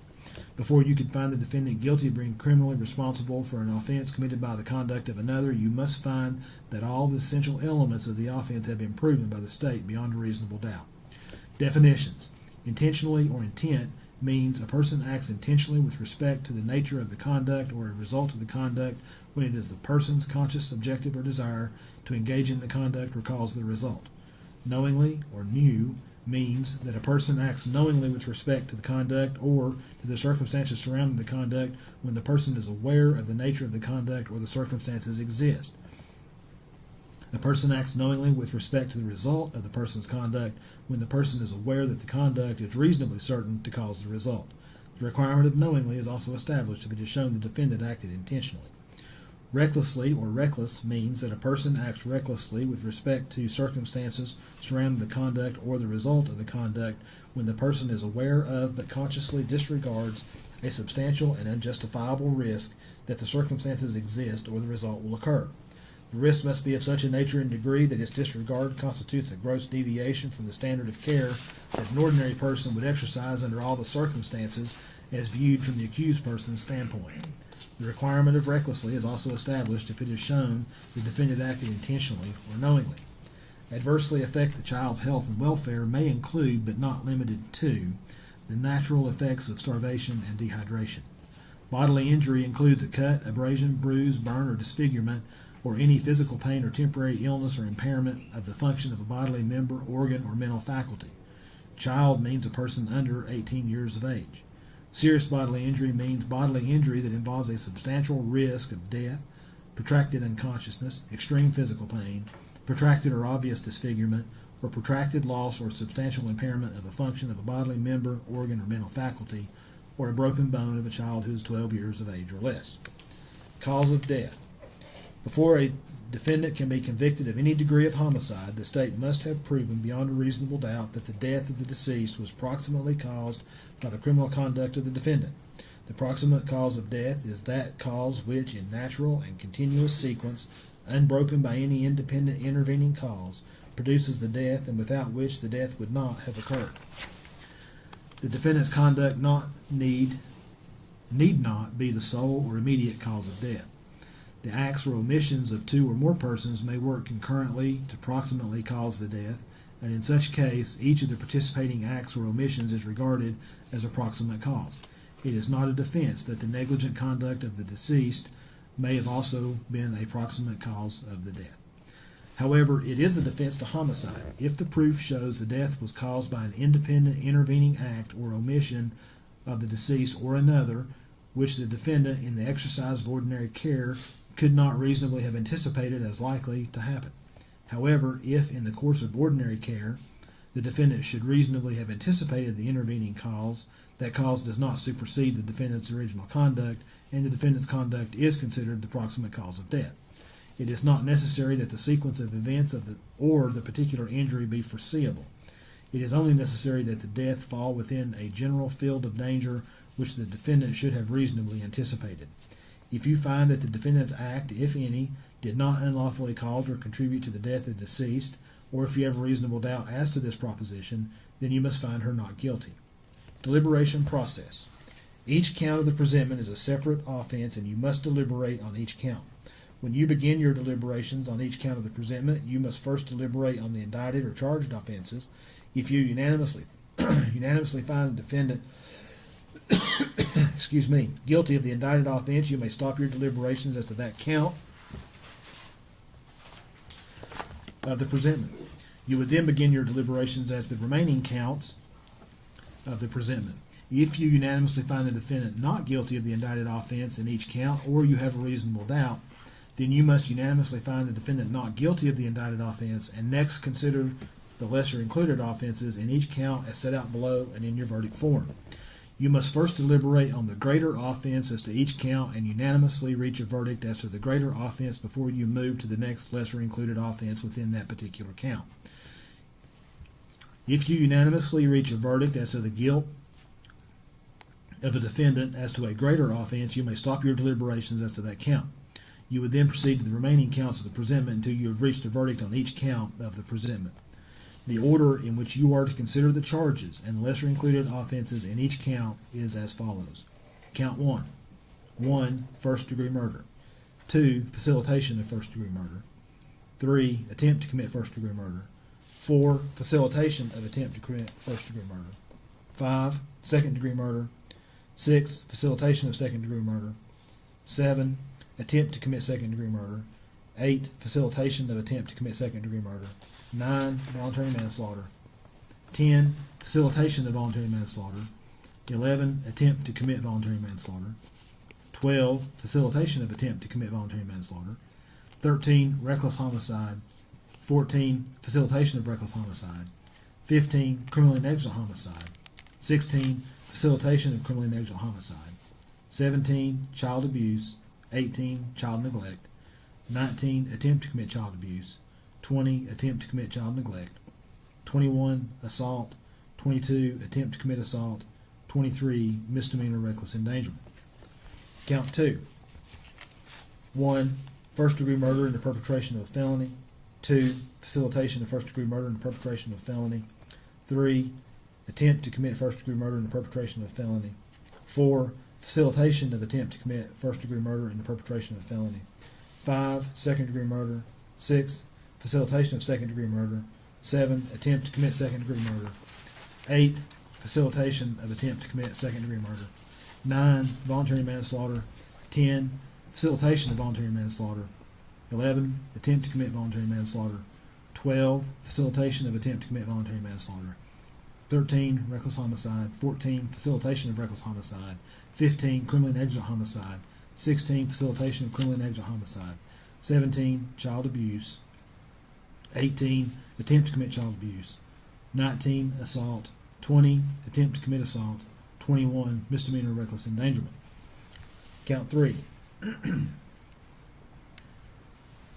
1, first degree murder in the perpetration of a felony. 2, facilitation of first degree murder in the perpetration of a felony. 3, attempt to commit first degree murder in the perpetration of a felony. 4, facilitation of attempt to commit first degree murder in the perpetration of a felony. 5, second degree murder. 6, facilitation of second degree murder. 7, attempt to commit second degree murder. 8, facilitation of attempt to commit second degree murder. 9, voluntary manslaughter. 10, facilitation of voluntary manslaughter. 11, attempt to commit voluntary manslaughter. 12, facilitation of attempt to commit voluntary manslaughter. 13, reckless homicide. 14, facilitation of reckless homicide. 15, criminally negligent homicide. 16, facilitation of criminally negligent homicide. 17, child neglect. 18, attempt to commit child neglect. 19, assault. 20, attempt to commit assault. 21, misdemeanor reckless endangerment. Count 4. 1, aggravated child abuse. 2, facilitation of aggravated child abuse. 3, attempt to commit aggravated child abuse. 4, facilitation of attempt to commit aggravated child abuse. 5, aggravated assault. 6, facilitation of aggravated assault. 7, attempt to commit aggravated assault. 8, facilitation of attempt to commit aggravated assault. 9, reckless aggravated assault. 10, facilitation of reckless aggravated assault. 11, assault. 12, attempt to commit assault. 13, misdemeanor reckless endangerment. 14, child abuse. 15, attempt to commit child abuse. Count 5. 1, aggravated child neglect. 2, facilitation of aggravated child neglect. 3, attempt to commit aggravated child neglect. 4, facilitation of attempt to commit aggravated child neglect. 5, aggravated assault. 6, facilitation of aggravated assault. 7, attempt to commit aggravated assault. 8, facilitation of attempt to commit aggravated assault. 9, reckless aggravated assault. 10, facilitation of reckless aggravated assault. 11, assault. 12, attempt to commit assault. 13, misdemeanor reckless endangerment. 14, child neglect. 15, attempt to commit child neglect. Count 6. 1, tampering with evidence. 2, facilitation of tampering with evidence. 3, attempt to commit tampering with evidence. 4, facilitation of attempt to commit tampering with evidence. Count 7, 8, 9, 10, 11, 12, 13, 14, 15, 16, and 17. 1, false report. 2, attempt to commit false report. Count 19. 1, abuse of a corpse. 2, facilitation of abuse of a corpse. 3, attempt to commit abuse of a corpse. 4, facilitation of attempt to commit abuse of a corpse. Count 20. 1, failure to report a death under suspicious, unusual, or unnatural circumstances. And 2, attempt to commit failure to report a death under suspicious, unusual, or unnatural circumstances. The essential elements for each offense of each count of the presentment have been previously set forth in these instructions. Please refer to those essential elements as you deliberate on the charged offense or lesser included offense of each count of the presentment. Fines. Excuse me. If you find the defendant guilty beyond a reasonable doubt of an offense, you may, in your discretion, fix a fine in any amount not to exceed the amount listed for that offense in these instructions and on the verdict forms. If after considering the charged offense and lesser included offenses in each count as set out above and in the verdict form, you find the defendant not guilty or have a reasonable doubt as to her guilt as to all counts and offenses, then you must return a verdict of not guilty and acquit the defendant. In considering the charged offense and lesser included offenses in each count, in this case, do not consider punishment. If you find the defendant guilty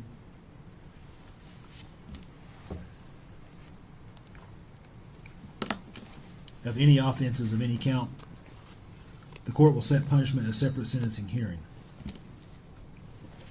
Y'all want to come up here for a second?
Now, ladies and gentlemen, remember, when you go back there and you select a four-person, this is the official jury charge, okay? And I'm not going to take up your books and make a change in every one of your books and hand them back out. Otherwise, we'd be here till later tonight. So I'm going to make the change on page 48, and when you deliberate, you go by what this black notebook says. Can everybody do that? Everybody's shaking their head yes. All right. Let me start that over. If after your deliberations you find the defendant guilty of first-degree murder, we will then proceed to sentencing and you will set the punishment. If you find the defendant guilty of any offense in counts 4 through 20, the court will set the punishment at a separate sentencing hearing. You'll be provided with forms for all possible verdicts in this case, and it will be at the back of these instructions. The jury, the jury will mark the appropriate verdict on the form by checking the box next to your verdict, and your foreperson will sign and date the verdict form. Now, in your books, you don't have, oh, you may have. You have verdict forms? All right. This goes back to what I said about the original notebook. You use the verdict forms in this black notebook. All right. Verdict form count 1. We, the jury, find the defendant Megan Boswell mark the appropriate one. Checkbox 1, guilty of first-degree murder, or checkbox 2, guilty of facilitation of first-degree murder. Find amount $ blank, not more than $50,000. Or checkbox 3, guilty of attempt to commit first-degree murder. Find amount $ blank, not more than $50,000. Or checkbox 4, guilty of guilty of facilitation of attempt to commit first-degree murder. Find amount $ blank, not more than $25,000. Or checkbox 5, guilty of second-degree murder. Find amount $ blank, not more than $50,000. Or checkbox 6, guilty of facilitation of second-degree murder. Find amount $ blank, not more than $25,000. Verdict form, count 1 continued. Checkbox 7, guilty of attempt to commit second-degree murder. Find amount $ blank, not more than $25,000. Or checkbox 8, guilty of facilitation of attempt to commit second-degree murder. Find amount $ blank, not more than $10,000. Or checkbox 9, guilty of voluntary manslaughter. Find amount $ blank, not more than $10,000. Or checkbox 10, guilty of facilitation of voluntary manslaughter. Find amount $ blank, not more than $5,000. Or checkbox 11, guilty of attempt to commit voluntary manslaughter. Find amount $ blank, not more than $5,000. Or checkbox 12, guilty of facilitation of attempt to commit voluntary manslaughter. Find amount $ blank, not more than $3,000. Or checkbox 13, guilty of reckless homicide. Find amount $ blank, not more than $5,000. Or checkbox 14, guilty of facilitation of reckless homicide. Find amount $ blank, not more than $3,000. Excuse me. Or verdict form count 1 continued. Checkbox 15, guilty of criminally negligent homicide. Find amount $ blank, not more than $3,000. Or checkbox 16, guilty of facilitation of criminally negligent homicide. Find amount $ blank, not more than $2,500. Or checkbox 17, guilty of child abuse. Find amount $ blank, not more than $2,500. Or checkbox 18, guilty of child neglect. Find amount $ blank, not more than $2,500. Or checkbox 19, guilty of attempt to commit child abuse. Find amount $ blank, not more than $500. Or checkbox 20, guilty of attempt to commit child neglect. Find amount $ blank, not more than $500. Or checkbox 21, guilty of assault. Find amount $ blank, not more than $2,500.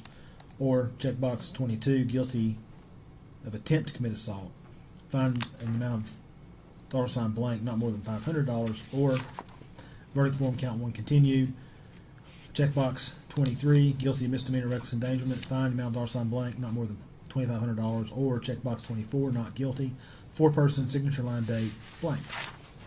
Verdict form count 2. With jury, find the defendant Megan Boswell mark the appropriate one. Checkbox 1, guilty of first-degree murder in the perpetration of a felony. Or checkbox 2, guilty of facilitation of first-degree murder in the perpetration of a felony. Find amount $ blank, not more than $50,000. Or checkbox 3, guilty of attempt to commit first-degree murder in the perpetration of a felony. Find amount $, blank, not more than $50,000. Or checkbox 4, guilty of facilitation of attempt to commit first-degree murder in the perpetration of a felony.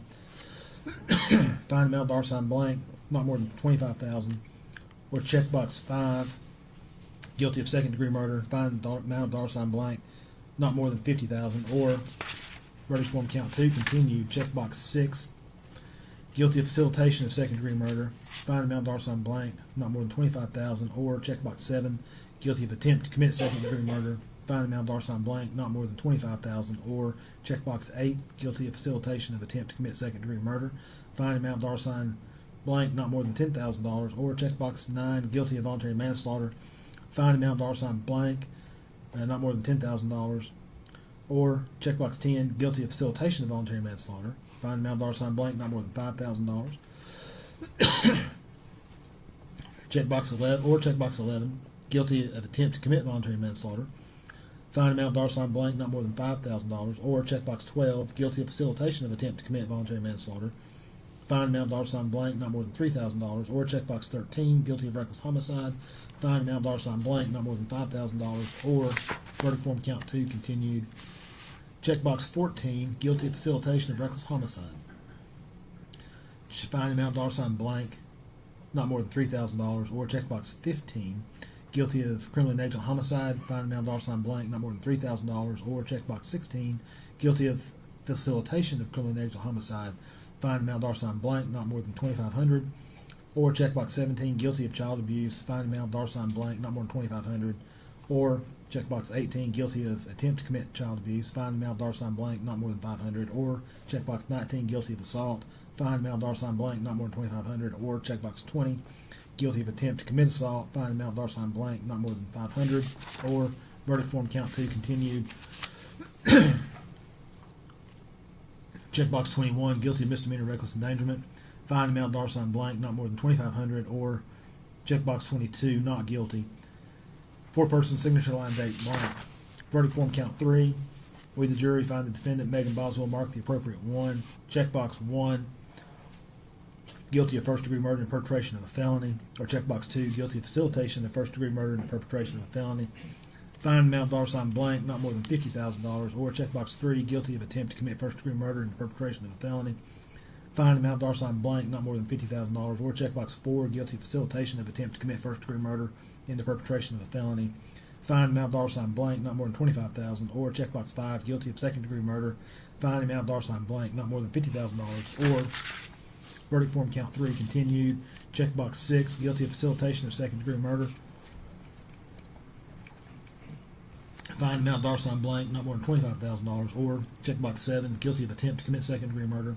Find amount of dollar sign blank, not more than $25,000, or checkbox 8, guilty of facilitation of attempt to commit second-degree murder. Find amount of dollar sign blank, not more than $10,000, or checkbox 9, guilty of voluntary manslaughter. Find amount of dollar sign blank, not more than $10,000, or checkbox 10, guilty of facilitation of voluntary manslaughter. Find amount of dollar sign blank, not more than $5,000, or checkbox 11, guilty of attempt to commit voluntary manslaughter. Find amount of dollar sign blank, not more than $5,000, or checkbox 12, guilty of facilitation of attempt to commit voluntary manslaughter. Find amount of dollar sign blank, not more than $3,000, or checkbox 13, guilty of reckless homicide. Find amount of dollar sign blank, not more than $5,000, or verdict form count 3 continued. Checkbox 14, guilty of facilitation of reckless homicide. Find amount of dollar sign blank, not more than $3,000, or checkbox 15, guilty of criminally negligent homicide. Find amount of dollar sign blank, not more than $3,000, or checkbox 16, guilty of facilitation of criminally negligent homicide.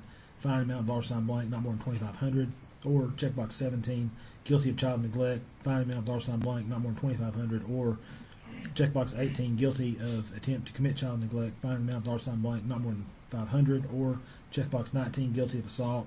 Find amount of dollar sign blank, not more than $2,500, or checkbox 20, guilty of attempt to commit assault.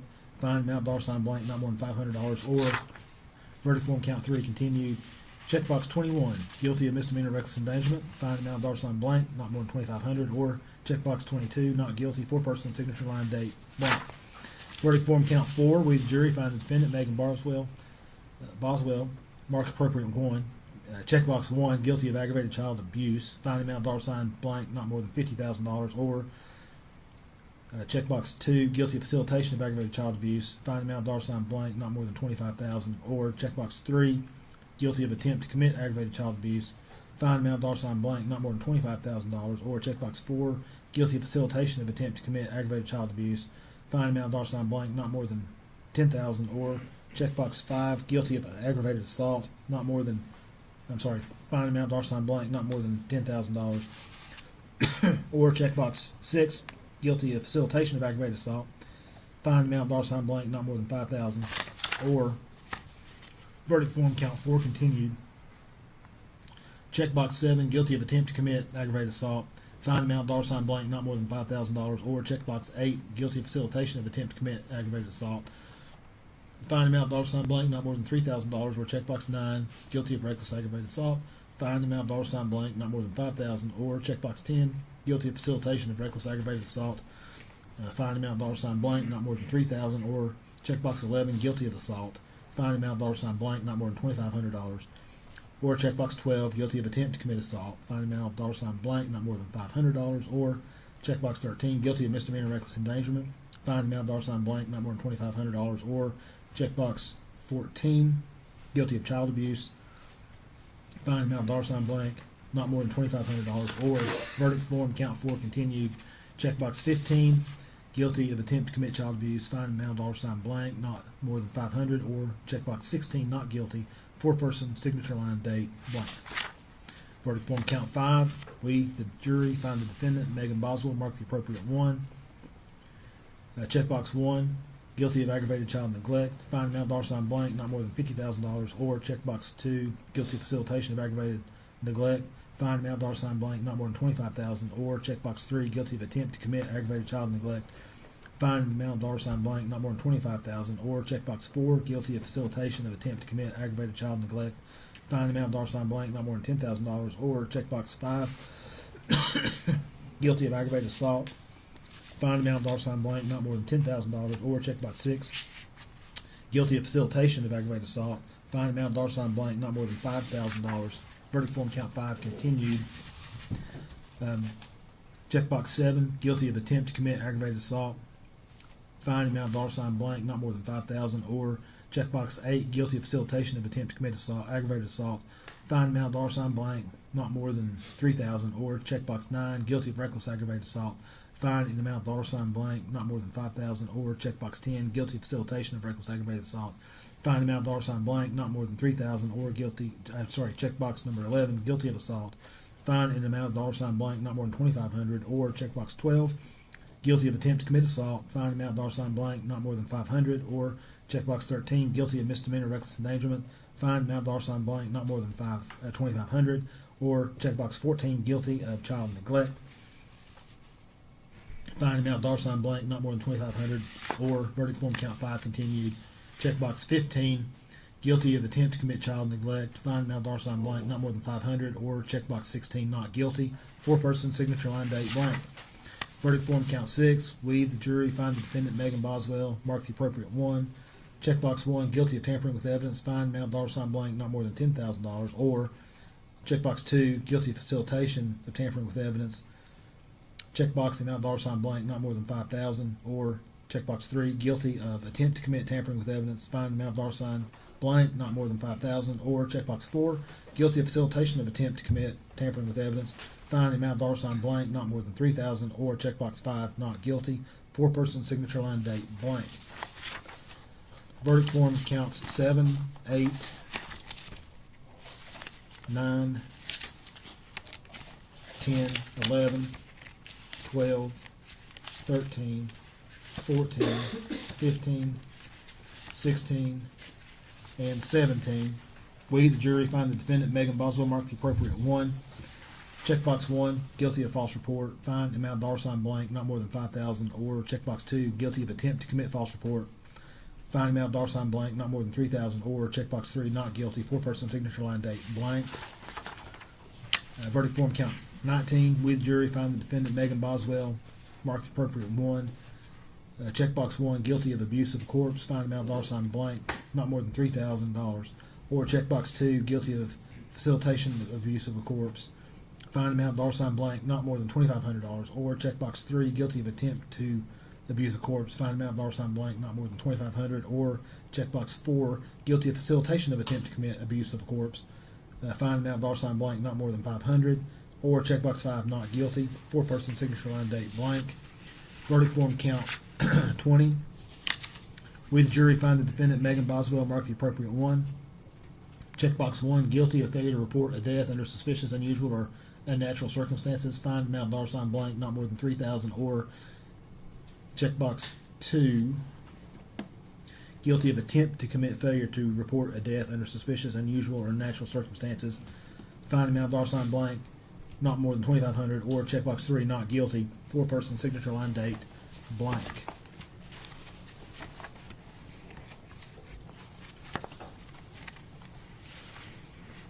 Back on page 48.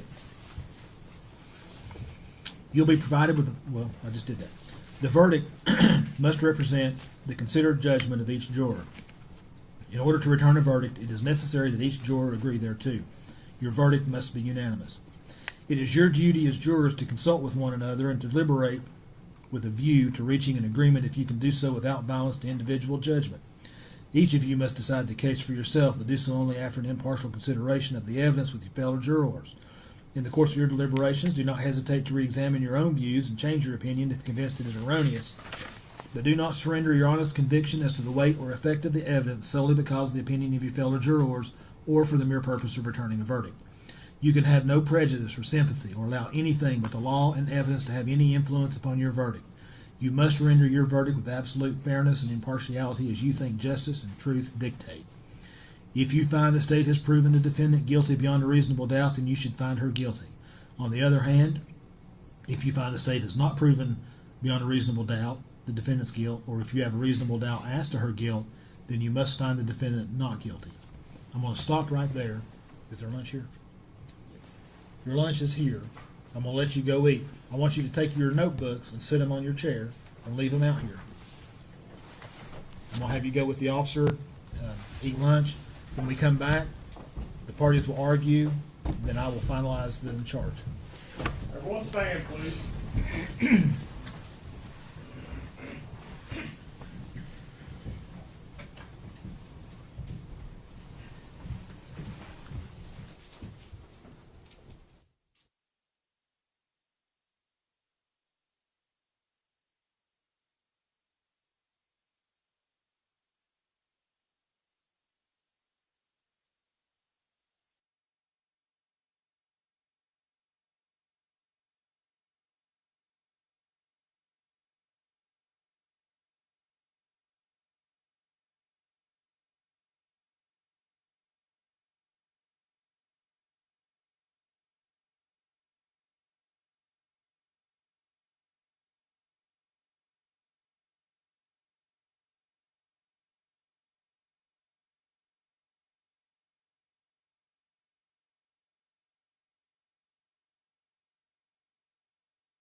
I know. I know. So we need to address that. Okay.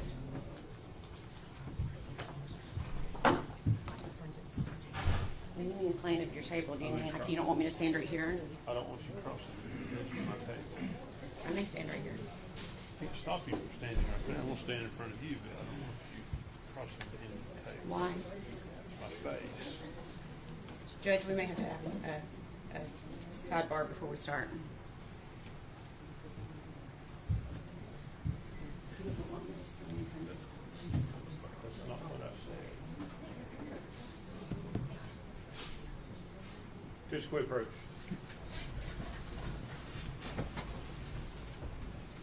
I'm always approaching.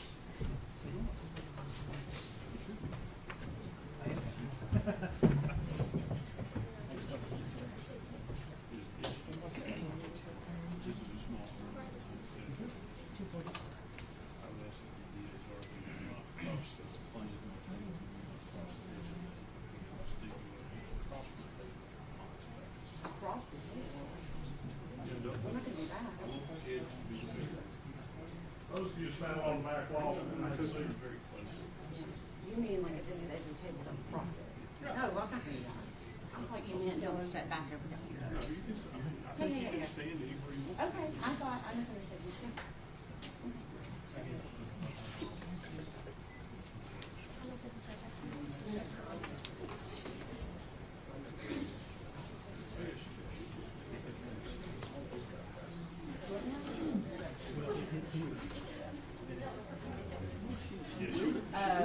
She goes the exact same. Well, the problem is that laser pointer right now, because it's made for LCD screens, it bounce off of things. I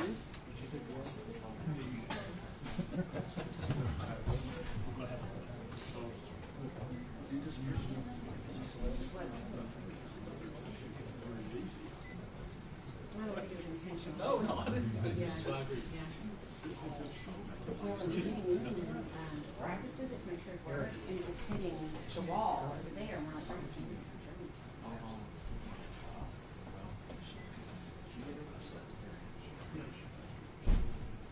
she sure did, including, you know. All right. Is the state ready to proceed with closing? Yes, Your Honor. Defense ready? Yes, sir. If the jury's ready, let's bring them in. Now, I am going to say, hey, Kyle, hold on. Okay.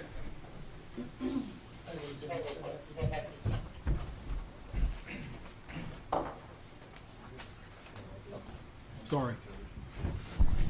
Let me put this down here so y'all can hear me. Can everybody hear me? If there's any outbursts at any time during the state's closing, the defendant's closing, the state's rebuttal, I'll clear the whole courtroom. All right?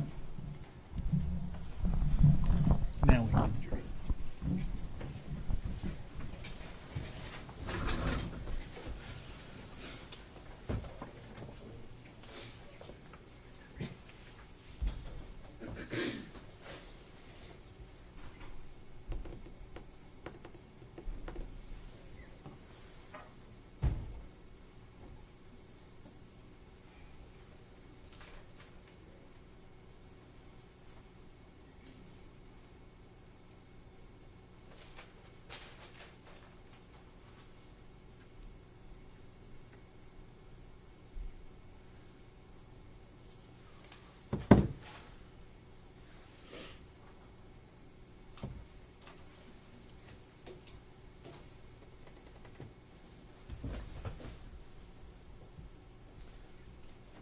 You've got exhibits 1 through 5 and 93 separated, right? I do. 93 also? Yes. Okay.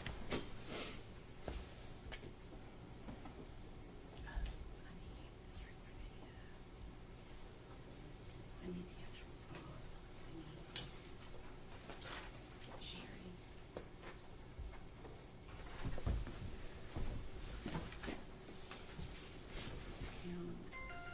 I need exhibit number 183.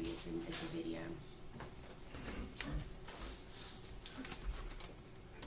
It's bad when it's one of the security officers. Huh? That was my blood sugar alarm. It went real high.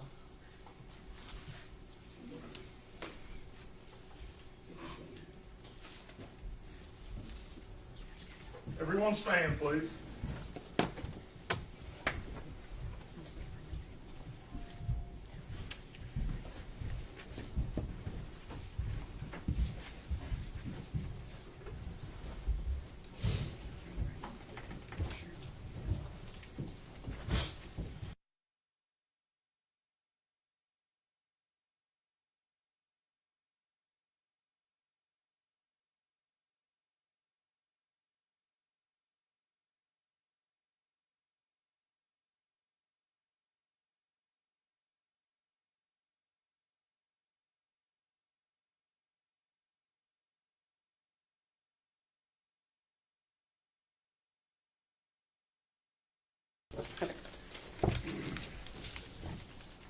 Not yet. I'm going to leave this up if that's okay, Your Honor. Right. Thank you. So we've finally reached the point in trial for closing arguments. And what this essentially means is it's an opportunity for the state of Tennessee to go through, talk about the evidence a little bit, reflect on some of the witnesses, because it's been a pretty long, almost 2 weeks. The state will go first, then one of the defense attorneys will have an opportunity to go, then the state will go again. And that, I'll talk a little more about that in a second, but that's because the state carries the burden of proof. So I think each of you should have a jury instruction pamphlet in front of you. I'm going to ask you if you flip to page number 6. It covers the burden of proof. And it seems like it's a common misnomer for the burden of proof to appear to be higher than it actually is for the state of Tennessee. And don't get me wrong, it is a high burden, and we gladly carry that burden every step of the way. But when you read about reasonable doubt, and that, of course, the burden never shifts to the defense. The burden is always on the state of Tennessee. It is a burden. It's not absolute certainty. It does not require you to say, I don't know 100% what happened. That is not what is required by the law. It is not absolute certainty. It's essentially, can you go to bed and let your mind rest easy? Can you, actually I'm going to do one other thing real quick. What I'm asking you to do is essentially use your own common sense. That's one of the most important things. Okay. And I'm going to give an example of what I mean by this, if I can.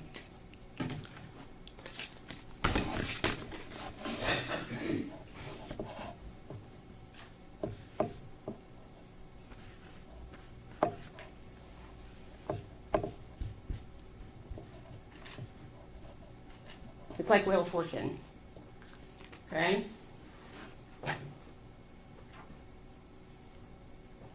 My handwriting's not the best, though. But you get the idea here. It's like Wheel of Fortune. When you see a contestant on Wheel of Fortune and they know the answer to the phrase or the statement, they don't have all the letters when they see that phrase. But they know what the answer is. And if the state has done that, we have met our burden. And it's important to note that it's not beyond a shadow of a doubt. It's not absolute certainty.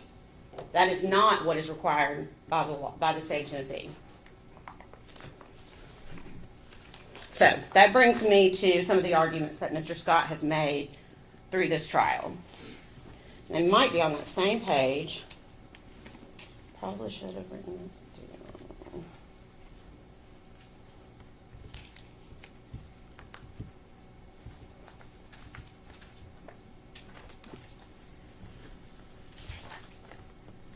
Here it is, page 5. In your instructions, in the second paragraph, it states, statements, arguments, and remarks of counsel are intended to help you in understanding the evidence and applying the law. But they are not evidence. And I beg you to remember that.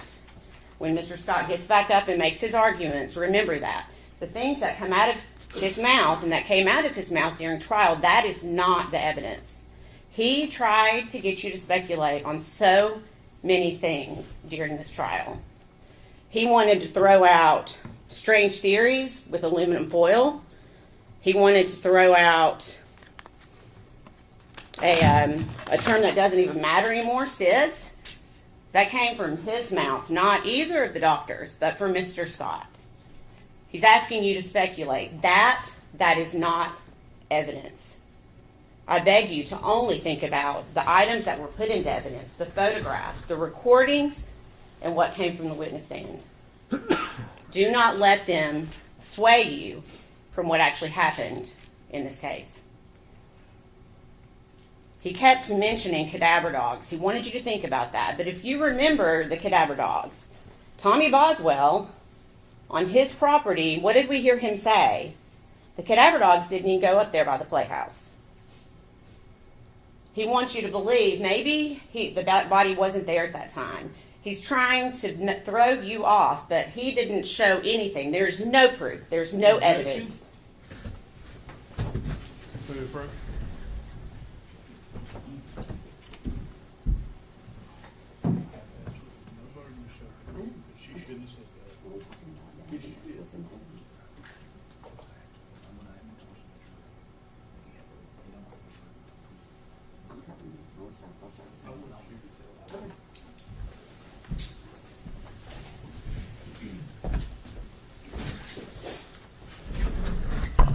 Ladies and gentlemen, I want to remind you once again, and it's in here in these instructions, but the defendant has no burden to prove anything during this trial. The burden is wholly on the state of Tennessee.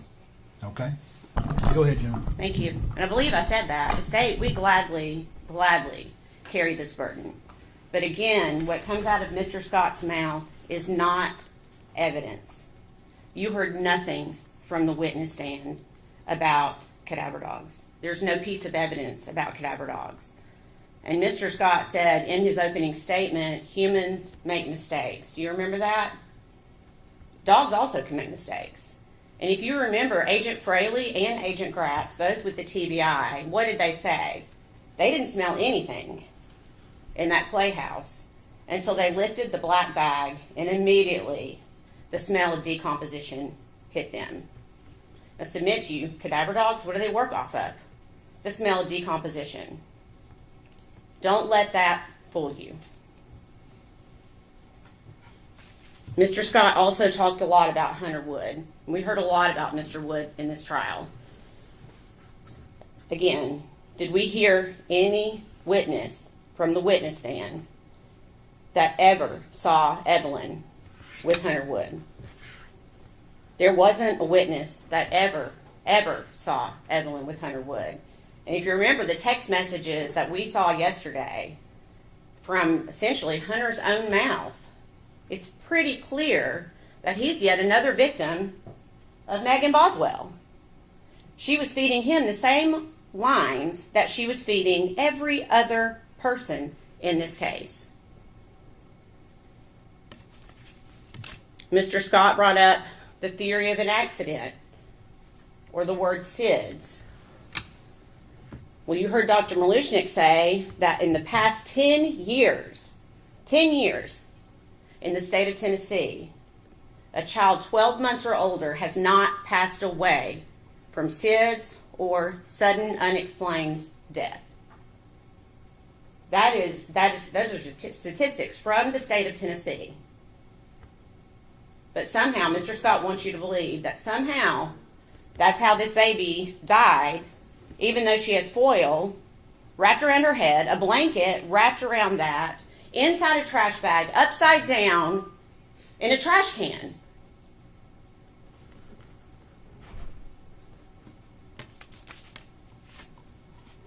Let's go through our timeline just for a minute. What do we know? We know that Evelyn was okay until November of 2019. We know that Evelyn was seen at Thanksgiving by family. And then Megan Boswell started a new job at the Chicken Shack. What do we know after that? Megan Boswell meets Hunter Wood. And we know that Sue Whitson is probably the last person to ever see Evelyn alive again. You remember the picture that Sue took? This is very likely the very last picture of Evelyn Boswell alive. Not taken by Megan Boswell, but taken by the babysitter. Sue Whitson testified that the last time she babysat was the end of November, early December, which just so happened to coincide with when Megan Boswell met Hunter Wood, a guy that she was hoping might change her life. But Evelyn was in the way. What did we hear?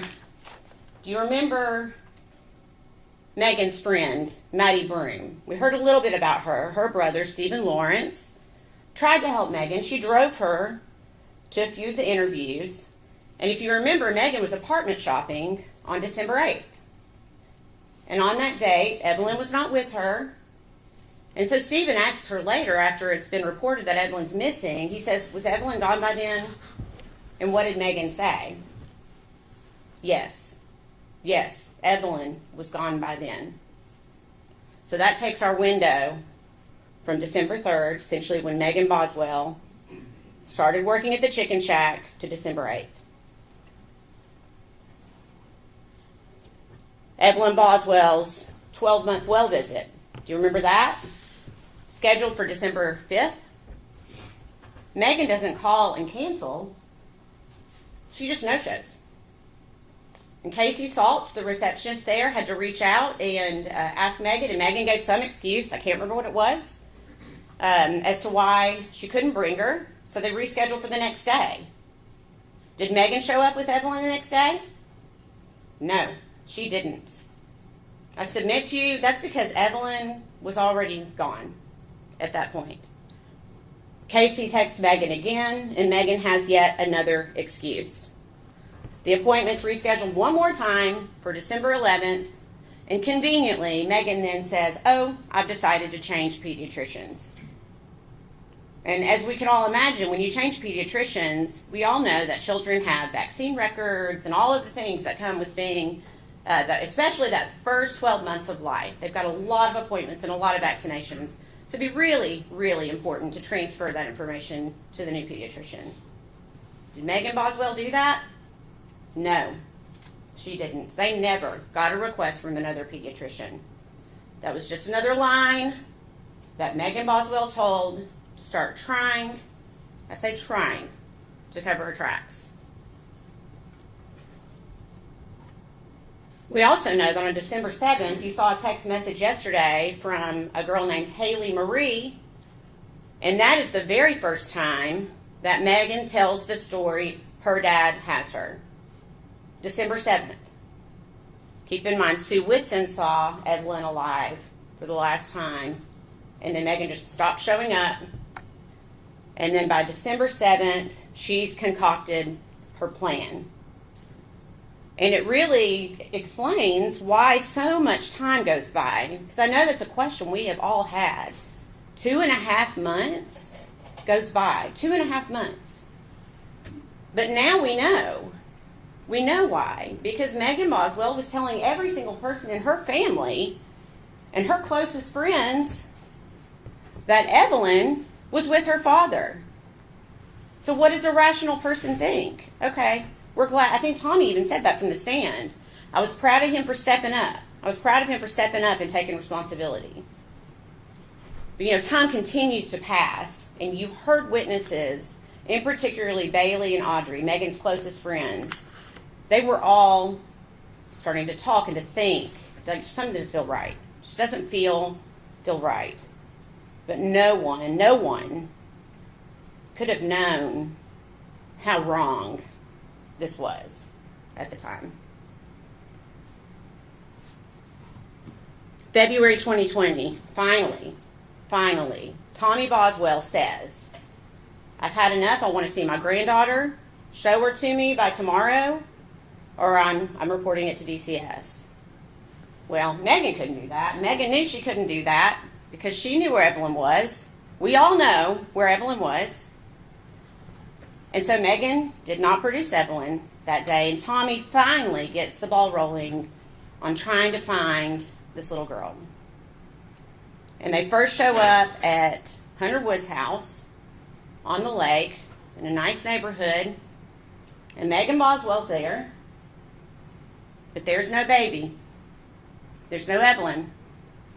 And you remember, the only thing Megan, you remember James Lewis from DCS, the only thing Megan was really able to show was this box from Hunter's bedroom. And you remember what Megan called that box?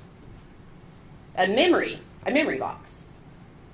Now, why would you call something a memory box if you are alleging that your child is still alive? This is all Megan Boswell had of Evelyn in that house that she was trying to show DCS that Evelyn was living in. She couldn't show him diapers. She couldn't show him a pack and play.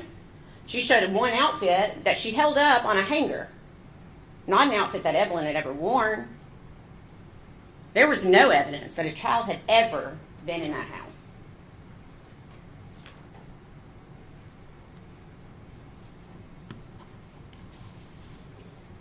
Now, I'm going to touch on something briefly. If you remember Paul Durant yesterday, going back and trying to just give you a little bit of a timeline. If you remember, he talked about Ethan Perry in the military because Megan Boswell led him to believe that he was the father, even though he had his doubts. She convinced him that he was the father of Evelyn. We know he was not the father. We know that. And he said she was sharing photos daily, constantly sharing photos. Until what day? Do you remember the date? December 3rd. On December 3rd, Megan Boswell stopped sharing photographs of Evelyn. And she continues to send pictures, but if you remember, Agent Durant he's a smart guy. And so he was able to check her full Facebook extraction. And so she continued to send pictures to Ethan, but they weren't recent pictures. It was just another way that she could try to keep this facade going just as long as she could. Mr. Scott wants you to believe that Megan Boswell had a rough life. She was in foster care. But Megan Boswell was in foster care because of Megan Boswell, because she would not go to school. She went to foster care because she was truant.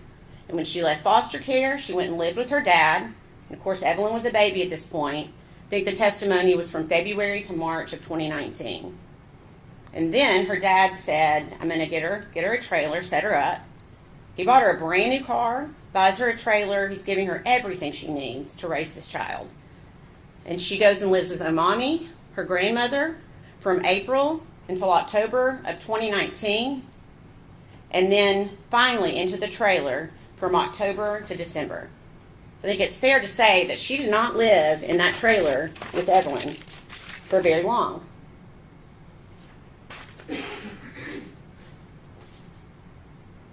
But in that short period of time, this is what she was able to do to that trailer. Can we look at that for a second? That's what she had her child living in. If that's not neglect, she does this in 2 months. Ladies and gentlemen, I beg you to look at these pictures when you go back in the jury room. That, in 2 months, is what the defendant was able to do to the home her dad provided for her and her child. And within 2 months, Evelyn was dead. And I stated there are, maybe it's just my opinion, there are a lot of victims in this case. Bailey Hawkins, her very best friend. Did you see how difficult it was for Bailey to testify? To look at someone that she trusted, that she loved. Audrey Gibbs, same thing. They are also victims of Megan Boswell. And they will also suffer for the rest of their lives because of what Megan Boswell, the web that she created for them all to get caught in. Erica Stacy, who cared about Megan and Evelyn so much, is a victim. Gail Kite, the foster mother, she's a victim. Ethan Perry, who's serving his country, doing absolutely nothing other than his job, gets pulled up into Megan Boswell's web because Megan Boswell is only worried about Megan Boswell. And I'll submit to you that Hunter Wood, the person that they would like to blame somehow, is also a victim of Megan Boswell. She starts with first blaming Ethan Perry. She does that for a few days. And when she quickly realizes, gosh, law enforcement can figure out that I'm not telling the truth here, I guess I better tell something different, then she goes to her mom. She blames her mom, her own mother. She's willing to blame all the time knowing. I mean, we know, let's find the picture. We know where Evelyn was.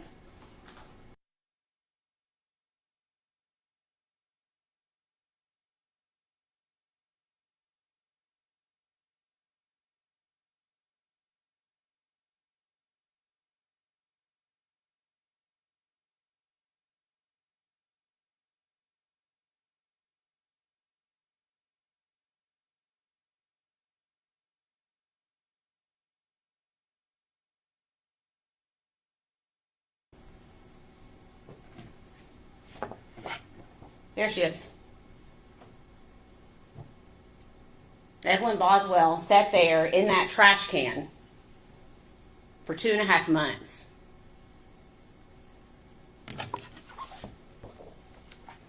And her mom discarded her, not just Evelyn, but everything that was associated with Evelyn. Everything. Because she didn't need it anymore. Everything. She didn't need that stroller anymore, so she left it behind. She didn't need the clothing. Do you remember all the pictures that came in and all of that stuff that was in that shed? Because she didn't need it anymore, because she knew where Evelyn was. The defense wants you to believe that Hunter Wood is the one that backed Megan's car up to that shed? In the middle of the day. In the middle of the day, Hunter's just going to go over there.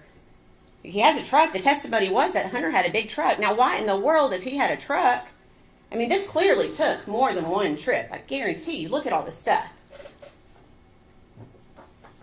They want you to believe that Hunter Wood backed Megan Boswell's car up to that shed that day. Tommy came home. It was in the middle of the day. Where's the diagram? Do you remember the diagram of the scene?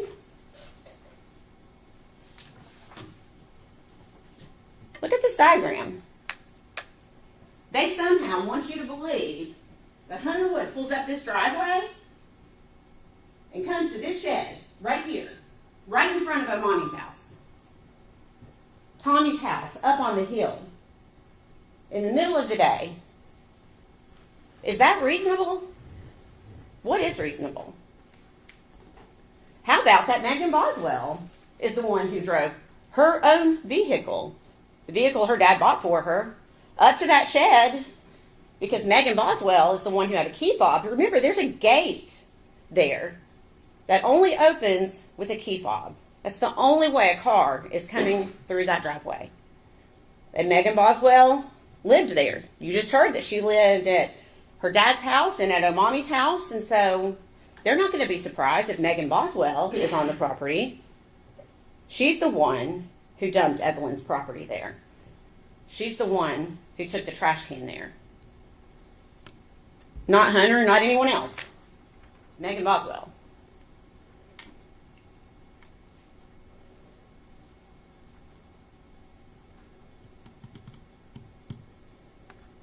Do you remember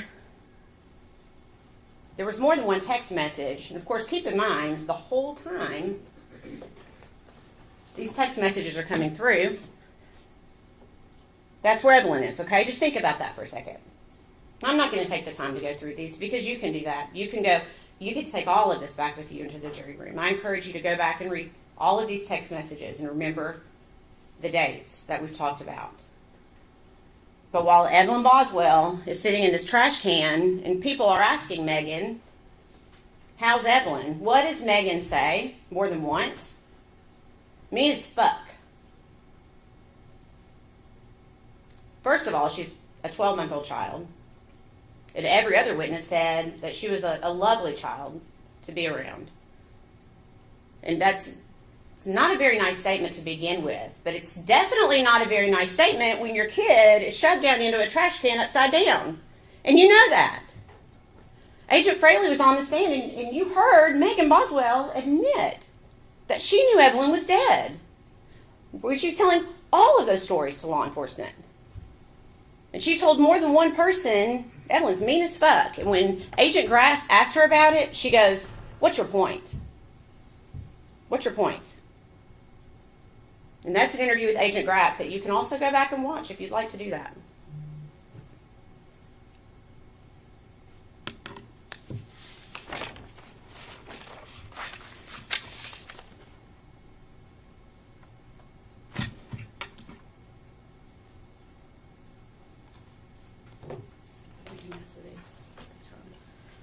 So we saw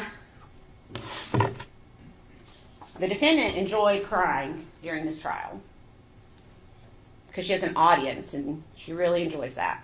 But did we see her crying any other time? Did we see her crying from the witnesses on the witness stand and what they told us about her? Did we see her crying in the evidence that came in? No, Megan wasn't crying. Do you think she was crying when she filled out this apartment application with Hunter Wood, where they list 3 occupants are going to live in the apartment? And at first glance, we're like, oh, Megan, Hunter, and Evelyn. But that's not what the defendant told David Gratz. Do you remember what she told him? She said the 3rd occupant is the baby she's pregnant with because Hunter doesn't want Evelyn to live with him. Of course, we could also look at the date on that application, January 4th of 2020, and we also know another reason that Evelyn would not be living with them. Was Megan crying here? In 2020, when she posts on Instagram, so excited for our new home. You think Megan was crying when she posted that? To me, it looks like maybe Megan's just moving on with her life. As if Evelyn never even existed. What about here? Also posted in 2020.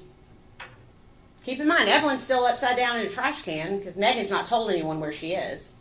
She's still spinning her lies. Do you think she sat here when she's picking out furniture for their new house? But she's sad today. She has the gall to sit here and cry today and pretend she can't look at the pictures of what she did to her child. What about this one? Proud of my baby. New 2020 High Country.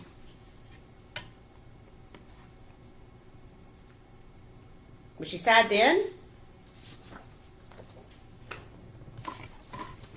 What about in December? Weeks after Evelyn has been brutally murdered. What is Megan Boswell doing?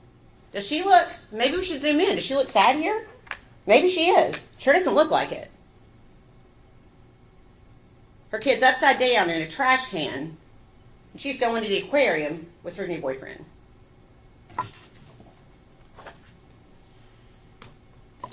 What about here? She doesn't look very sad to me.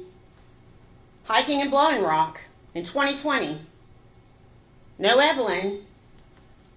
Evelyn's missing. Still missing at this time.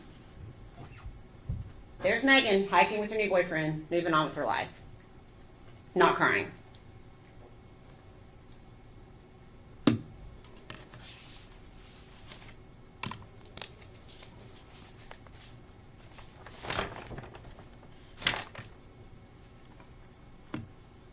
Maybe Megan Boswell didn't have an end game. Maybe she didn't know. Maybe she hoped that Evelyn would never be found. But she had to know at some point these stories were going to catch up with her. Ladies and gentlemen, and I'm asking you today, 5 years later, February 2025, to show Megan Boswell that her stories have caught up with her. The evidence shows the defendant. This person is the only person responsible for her child being dead. You heard it straight from Dr. Malushnik. Evelyn shouldn't be dead. Evelyn should not be dead. I believe the defense brought up SIDS, reflux, rollover. I believe they even brought up a tongue tie as being a possible cause of death for Evelyn. How does that result? Any of those things. You know, he said in the beginning, the state can't even prove how she died. Are you kidding me?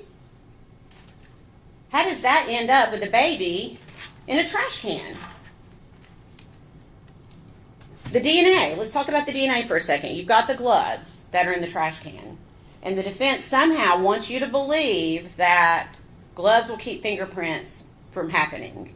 And then I guess whoever did that then took the gloves off, cut them up because they're cut up in small pieces and you can look at them when you get back there, and then dispose of them in the same trash can that the baby's in. That doesn't make sense. That doesn't make sense. And funny enough, guess what is there? Is DNA that matches Megan Boswell, that matches Evelyn. Go back through the testimony. There's not one piece of DNA, not one, that shows anyone, not Hunter Wood, not anyone else other than Megan Boswell is associated with that trash can, the evidence in the trash bags. And you heard Marla Gray, the DNA expert, talk about the mixture of DNA on some pillows that were found in the shed. And you also heard her say that that could even be from the person who made them in the factory. Or it could be from the person who touched the pillow at Walmart when they were trying to decide if they were going to buy it. It wasn't even enough DNA to test. So don't be led to believe that because of that there's some unknown stranger who did these things. Look at the evidence. Look at the evidence that's in front of you. We have evidence. We have shown you the evidence. Don't think about the speculation. Don't think about the what ifs. Look at the evidence.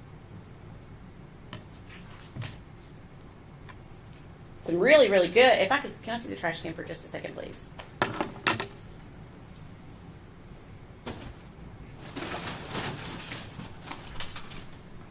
Thank you.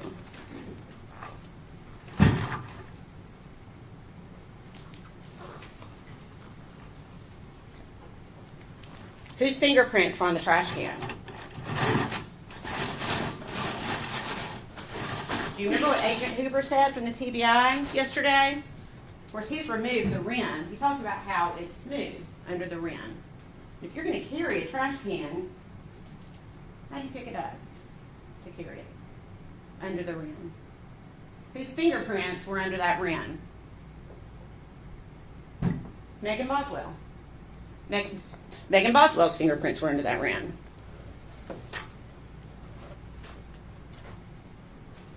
If we look at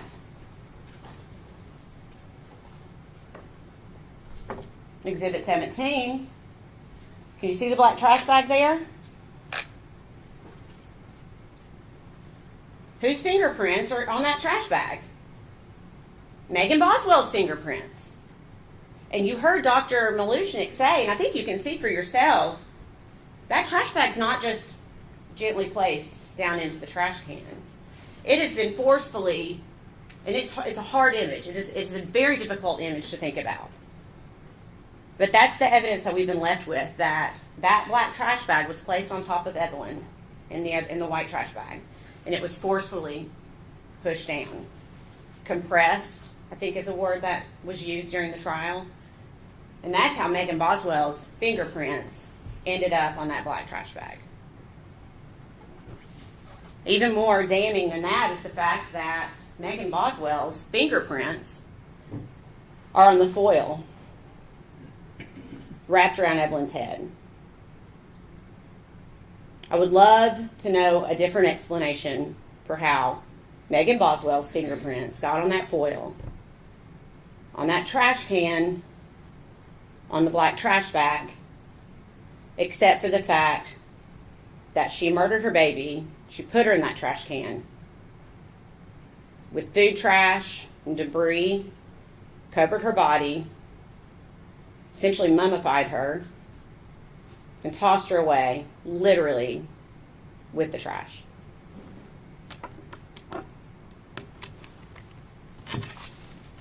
Mr. Scott would like for you to think that the doctor's testimony, just that they shouldn't be able to just decide things in a vacuum. He kept mentioning, well, what if the child's dead on a table?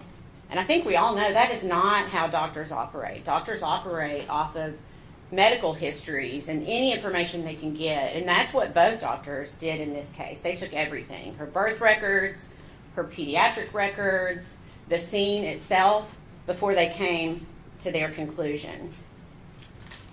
They don't operate in a vacuum. I think those were the words that Dr. Malishnik used, is they do not operate in a vacuum. And they determined what? Both doctors agree that this was a violent homicide and that Evelyn Boswell died from some sort of asphyxiation. So, suffocation, I guess, is the easiest way to say it. So, if it was not for, say, the position of her body upside down in the trash can, that could have killed her. Well, say it wasn't that. Then maybe it was the blanket that was pulled up over, remember that? How it was tightly pulled up over her face. That could have been what it was. Or it could have been upside down in the trash can. Could have also been the trash bag that she was placed inside of, where she was unable to breathe. Could have been the foil that was wrapped around her head. Could have been the trash can itself. If you remember, the doctor testified that her face was compressed up against the side of the trash can. And her body was in a reverse S curve, to where her head was so far bent back into a reverse S because of how the defendant compressed her body down into the trash can. Forcefully compressed her body down into the trash can. Her head and neck were wrapped so tightly with foil that even when they removed the foil, you could still see the impression of the foil on her face. You could still see the trash can form still to her face.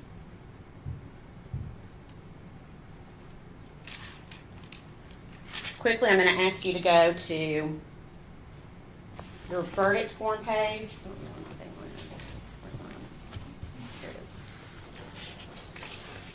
And it's going to be probably at the very end of your packet. Page 50 is where it starts. So these verdict forms, I'm going to show you one example. Okay. So you'll see here, this is just for count 1, and I'm just giving it as an example. We, the jury, find the defendant and mark the appropriate box. So if you go back in the jury room and you agree as a whole that Megan Boswell is guilty of first-degree murder, you do not need to consider anything below that. Those are what we call lesser-included offenses, and we're required by law to put those on the verdict form for you to consider. But if you unanimously agree that Megan Boswell is guilty of first-degree murder, you can check that box and move on. You are not required to go through every single one of those if you believe that she is guilty of what she's charged with in that count.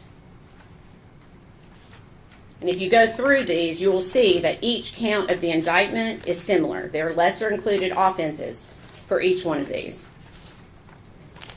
And again, I will ask you that if you can unanimously agree, you do not need to go any further on that verdict form. The state has to prove several elements for each charge, and those are also in your packet.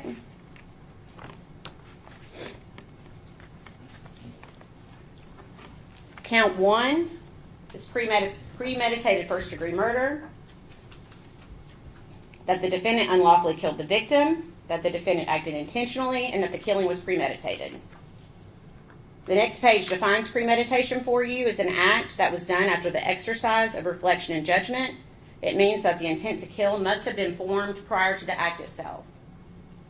So that means essentially when Megan Boswell wrapped Evelyn in the blanket, and you think, well, maybe she didn't have premeditation then. She could have formed premeditation in the time where she applied the foil, or premeditation in the time that she put her in that trash bag, or premeditation in the time that she pushed the next trash bag on top of her body.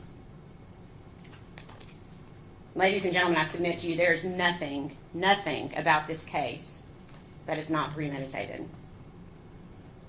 Count 2 and count 3 are what we call felony murder in the state of Tennessee.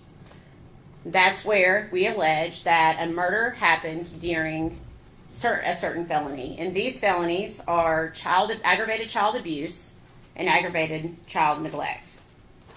Again, those go hand in hand with premeditated first-degree murder.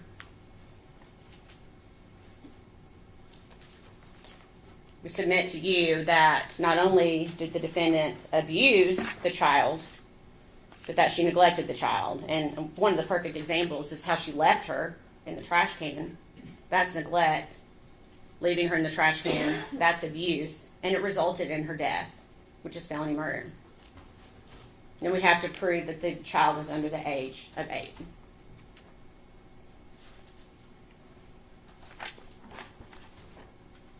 There are many counts of false report. Page 29, I think, is where it starts. And it's counts, I believe, 7 through 17. The state must prove that the statement was made by the defendant, that it was made in response to a legitimate inquiry by law enforcement, and that it concerned a material fact about the incident within the officer's concern. And if you remember, the defendant herself admits more than once that what she told the police was not true. So I submit that the state has proven each of those counts. Count 19, abuse of a corpse, page 30. The state must prove that the defendant mistreated a corpse in a manner offensive to the sensibilities of an ordinary person, that she acted without legal privilege and acted knowingly. And I think that count speaks for itself, along with count 20, which is failure to report a death.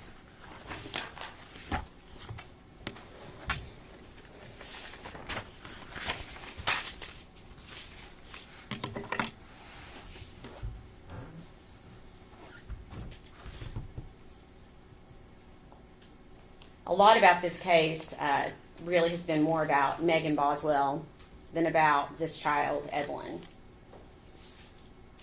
But Evelyn mattered. She deserved to grow up. She deserved that, but her mom took that away from her.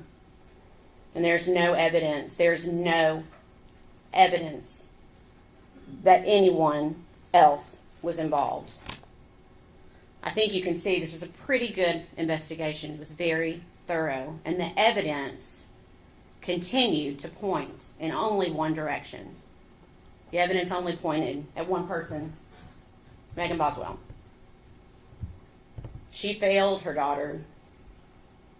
She had the chance to keep her safe, to protect her, to give her to someone else if she couldn't handle her. You heard from the witnessing, there were people that she could have given Evelyn to that would have given her a beautiful life. But instead, she violently murdered her daughter. And she told story after story after story for 2.5 months. And maybe the worst part is that she just went on with her life as if Evelyn had never even existed. But Evelyn did exist. Evelyn is a real person. And Megan Boswell should not be able to go on as if Evelyn did not exist. There are things we will never know about what happened. None of us will ever know everything.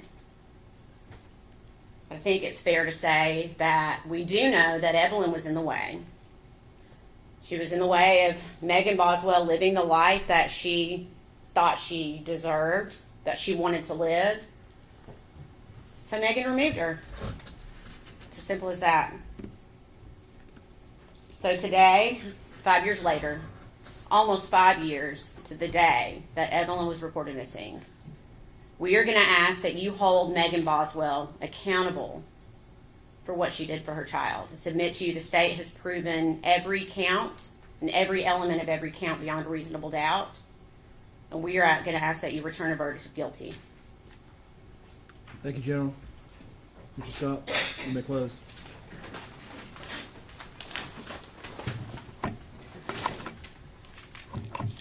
Good afternoon.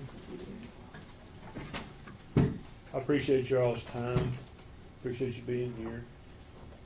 Although I know you may not be here by your own free will, but I still appreciate it.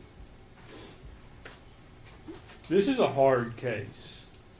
There's a lot of emotion in this case. And Amber Massengill is very good at giving an emotional closing and wanting you to play on your emotions. The jury instructions will tell you that this case is not about your emotion. It's not about sympathy. It's not about anything else. It's about proof and what's in the evidence. That's what this case is about.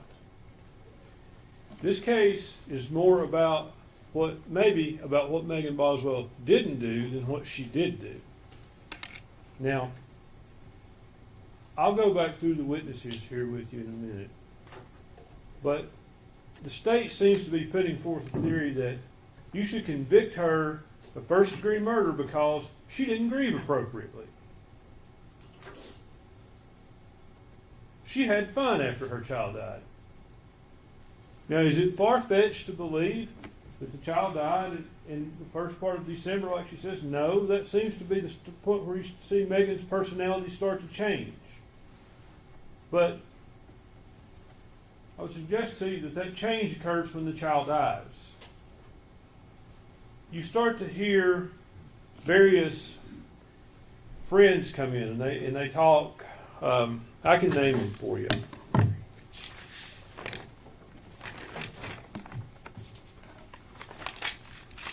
Let's talk about Casey Saltz. She worked at Megan's pediatrician. And she was also, technically, would have been Megan's foster sister, I guess. She was the daughter of Megan's foster mother.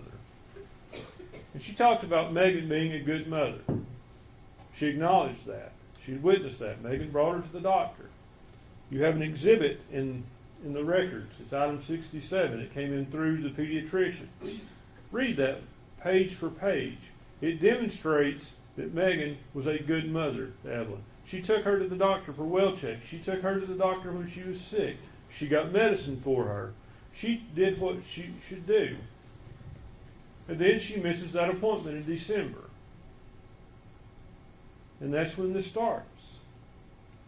And I would submit to you, when all of this really starts, the child is dead.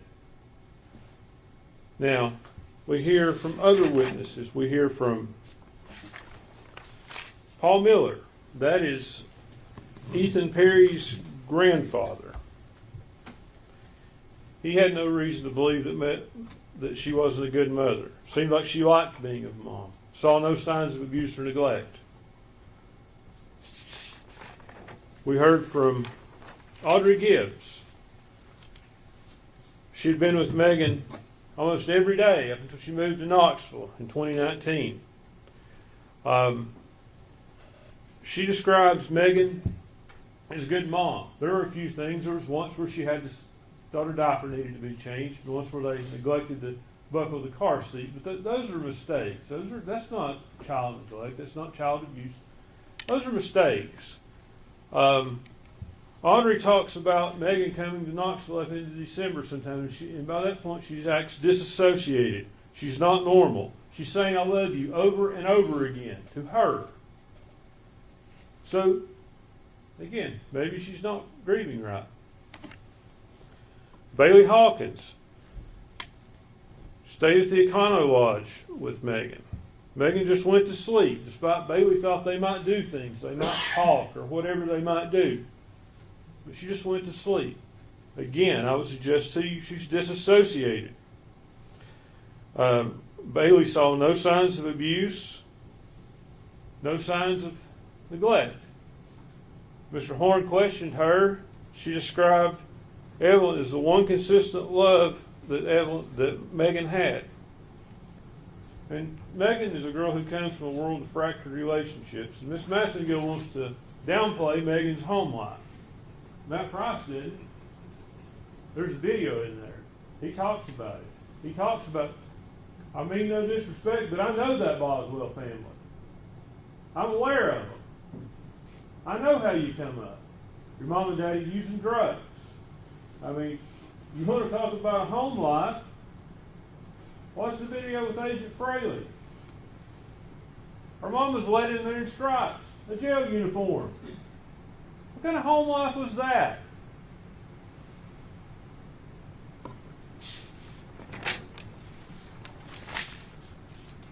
And then we get to Caitlin Jones Carter, whom you can make what you want of her testimony. Her body language tells me she's no longer Megan's friend.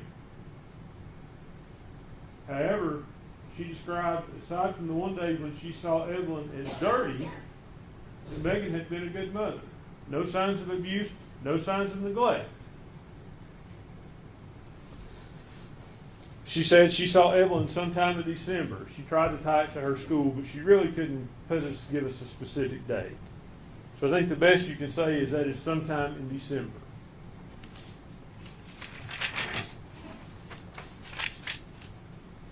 Gail Kite. Let's talk about her. Megan's foster mom. She gets Megan when Megan comes into her foster care. Megan's 7 months pregnant. She's 17 years old. Gail describes her as looking like she's not pregnant, as being underweight. We know from the medical records and the testimony that come in from Dr. Smith, Megan suffered from intrauterine growth restriction at that time. We've heard that. So that's the shape she's in. But Gail talks about how she gets her in good shape. She has the baby. She's a loving mother. She takes care of the baby. Gail never saw abuse, never saw neglect, never had any doubts about Megan.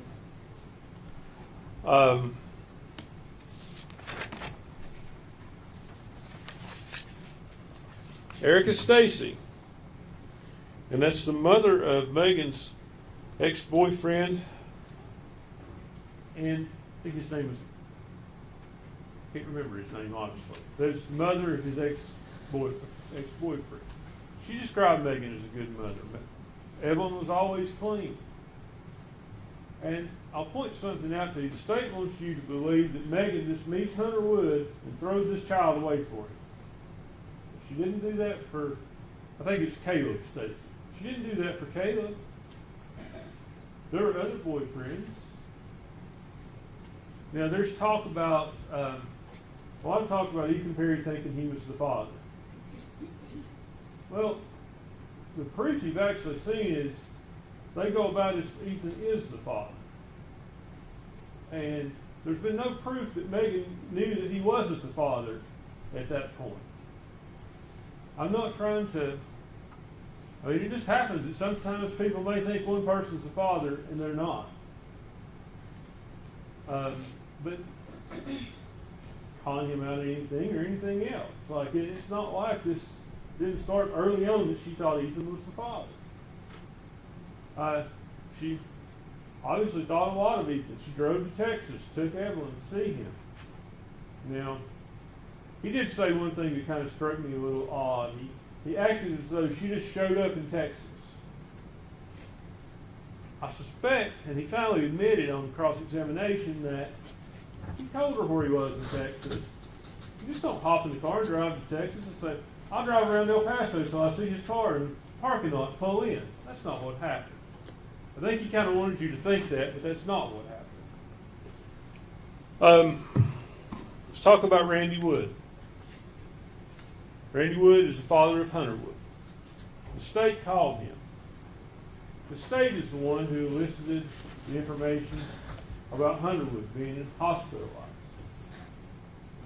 That's the first you hear of him being hospitalized. It's the state. Now, Ms. Massengill wants you to think I have some grand conspiracy theory. I don't. I do have a statement from Megan Boswell when she talks to Agent Fraley about what happened in this case. She says, Hunter was there when Evelyn died. I wrapped her up and I swallowed her. I held her. She kept getting colder as the day went on. I didn't want her to get cold. Hunter took her and he got rid of her. Now, they want you to believe that that's just impossible.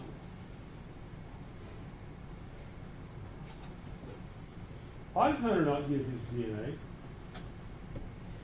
Ask yourself that.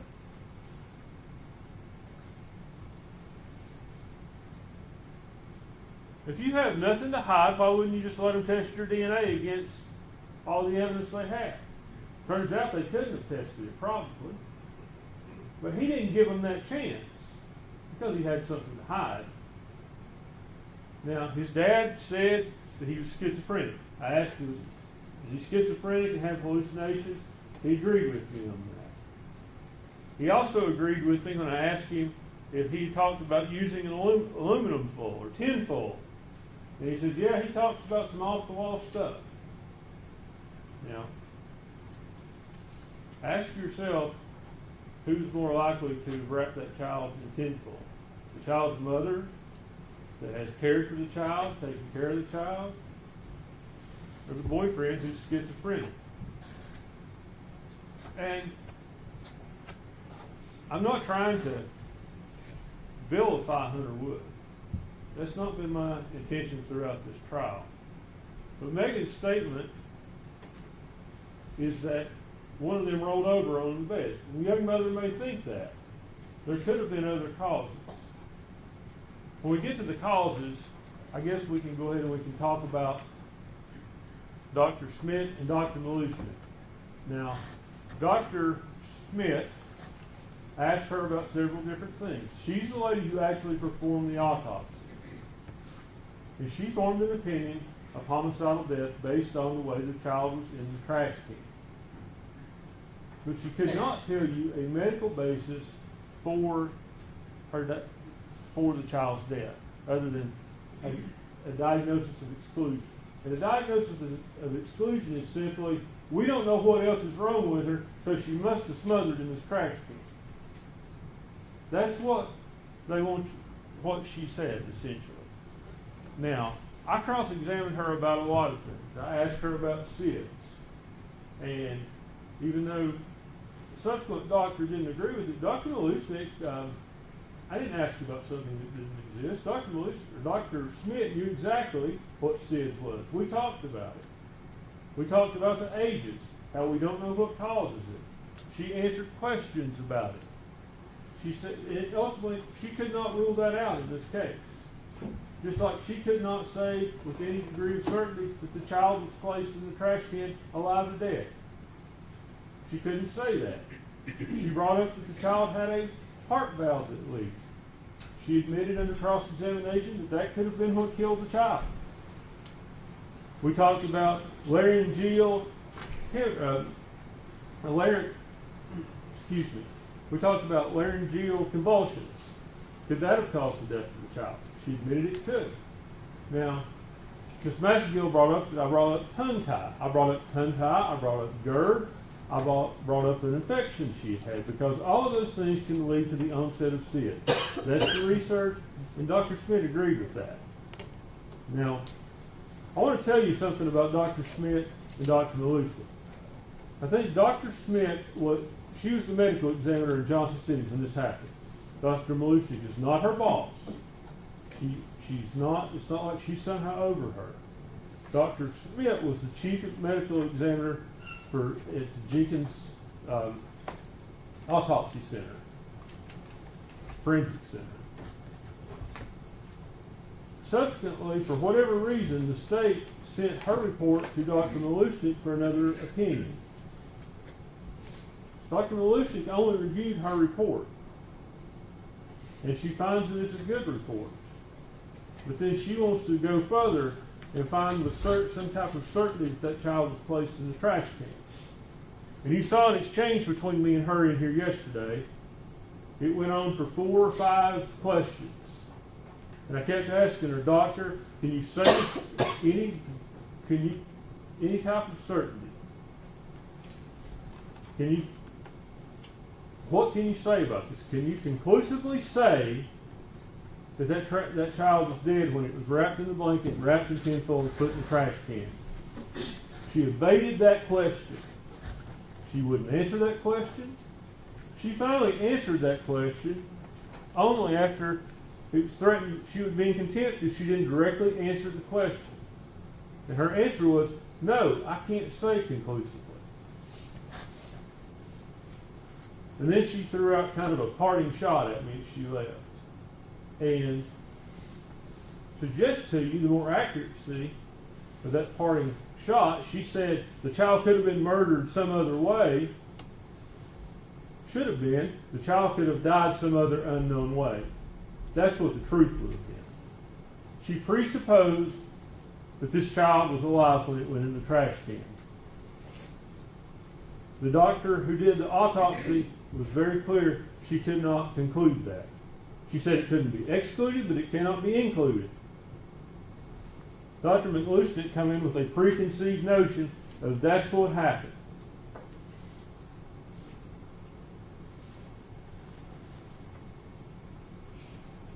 Now, the state has to prove to you cause of death in this case. They have to prove that child was unlawfully killed. They have to prove this wasn't an accident. The proof from Dr. Schmidt leaves open a heart, it leaves open SIDS, laryngeal convulsion, it leaves open all of those things. We don't know what happened. And it also left open a rollover, which is what Megan told Agent Fraley. And now, would Megan know for sure that that's what happened? Maybe not. You wake up and you find your baby dead in bed. Could you not come to the reasonable conclusion one of us must have rolled over on it? I mean, she's 17 years old. She's not sophisticated. She's had a hard life. She's scared that she's going to get in trouble. Hunter Wood's scared that he's going to get in trouble. And that's why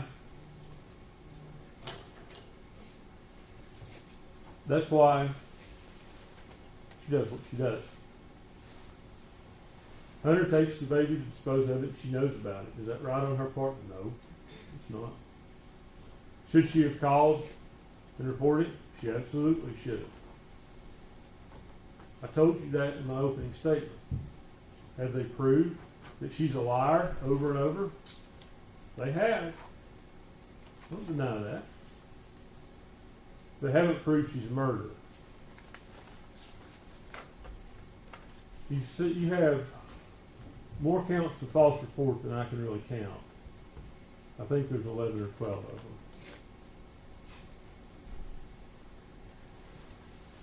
Almost every time she's talking to law enforcement, you're considering a count of false report.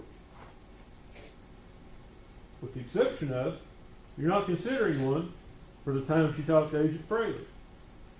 That's not before you. I would submit to you what happened was the conversation with Agent Fraley on the 25th of February, almost 5 years ago. That was a breaking point. That's a breaking point where she finally admits Evelyn is dead. She's able to admit to herself. You saw all these pictures she's sending back and forth before that. That's how she's grieving. Maybe she doesn't want to accept that the child is dead. Maybe as long as she keeps talking about it, talking to the media, talking to the police, and saying that Evelyn is somewhere else, she believes that. Maybe that's how she's getting by. You can't judge someone for how they grieve. You don't know what goes through their head. You don't know what they were raised with. I've never lost a child. I hope none of you ever have. But how am I to tell someone when they lose their child how they grieve? How am I to do that? Amber can tell you that. Oh, she shouldn't have went here. She shouldn't have did that. How does she know that? She's not in Megan's shoes. She's not out there living in that single wide trailer. That's not her life. She's not been raised by drug addict parents, a dad that beats on her mom constantly, and seen that growing up. She's not seen that. She can't put herself in her shoes. It's not fair to say she murdered her child because she didn't grieve right. I resent it. You should too. You should look to the evidence in this case. Do they prove a cause of death? That's the stopping point on the homicide counts. They can't do it. They brought 2 medical examiners in here who contradicted each other.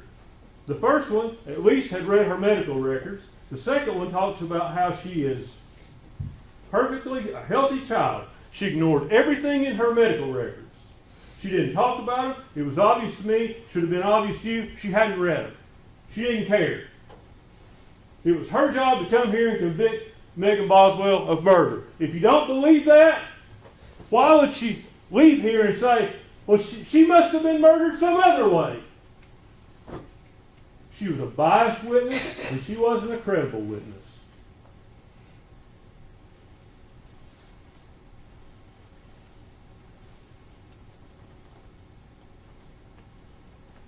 Now, let's talk about the tinfoil. How can her one fingerprint be on a piece of tinfoil?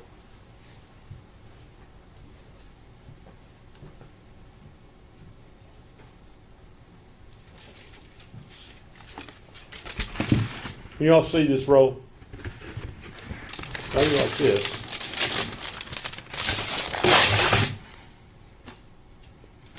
Okay, my fingerprint's on this roll.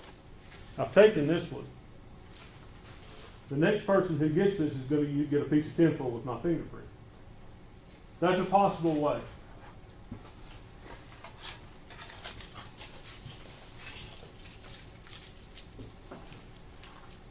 What's another possible way?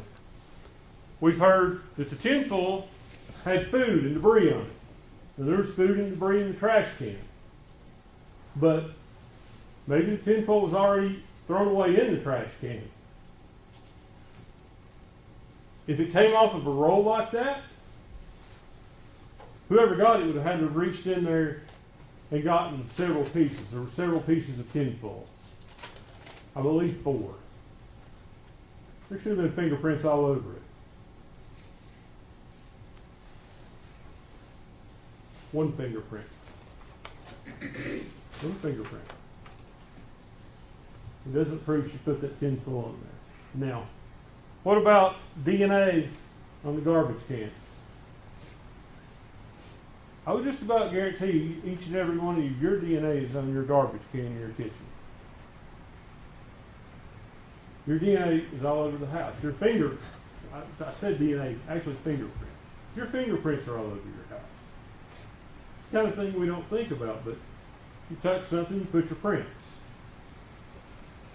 I think that's what you should consider. I mean, probably Evelyn's handprint on the trash can. At some point, I think in opening, I mentioned to you an unidentified palm print on the trash can. Well, I didn't know at the time it was a child's because it wasn't in the fingerprint analysis report. It's not unbelievable that it's the child's. Now,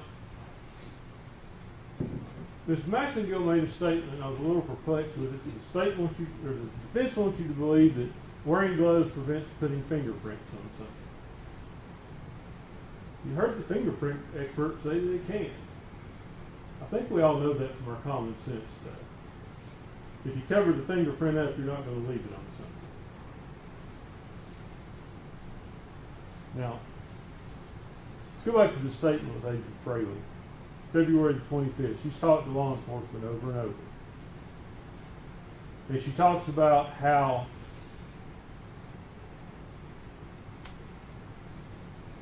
she breaks down. She breaks. It's the breaking point. She admits she's dead. And she's telling them the truth. How do you know she's telling them the truth? Because if she's still trying to lie to them, if she's still trying to confuse them, she wouldn't have said, I don't know where the baby is. It could be at Hunter's, it could be at Tommy's. Why would you say, if you're trying to lie to them, perpetuate this lie like Miss Massengill tells you, that the baby could be at Tommy's? Why would you do that? Ask yourself that question. She's telling them where the baby is. She thinks, I think it could have been left one of these two places. Says, I want to find it. And you'll have that video. You can watch it as many times as you want to. I hope you will watch it again. You hear Agent Fraley talk about how he'll go to the DA. She's a scared young mother. He understands that. Now,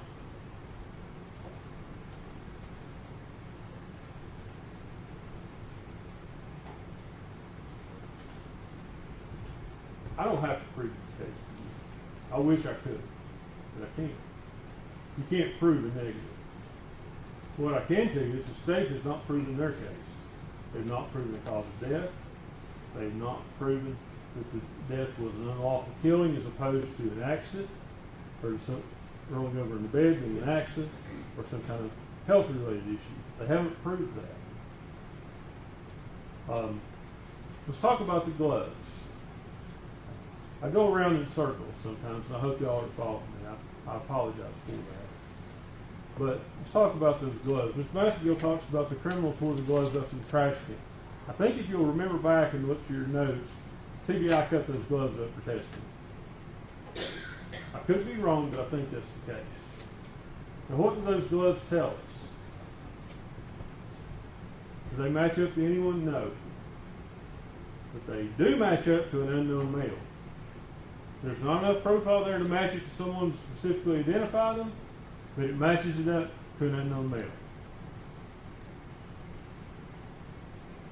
That's why there's not multiple fingerprints on that tinfoil on that child. Those gloves that match some unknown male. We know it's male DNA. We know that. Finally, let me talk just a little bit about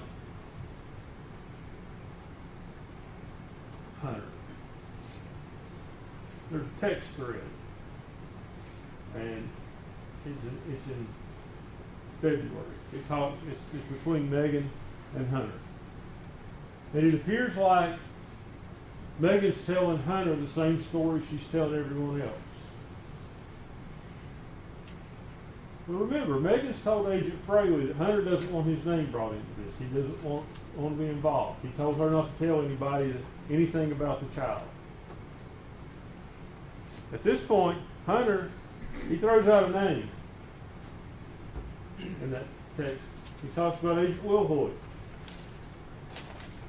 He's been involved with the police. He knows the police are looking at this. This is February the 22nd. Suggest to you that text thread is, look at the texts, they're self-serving. I'm just worried about the baby. I just want the baby returned safe. That's Hunter and Megan's way of covering Hunter's involvement in this. I'm not saying Hunter killed that child, but I'm saying he did dispose of the child. That text thread, it's a convenient way if you think about it. If you're trying to have proof that you didn't do something, if you start a conversation and start texting it, say, oh no, I didn't do that. Look at my text. I texted her, she's told me this.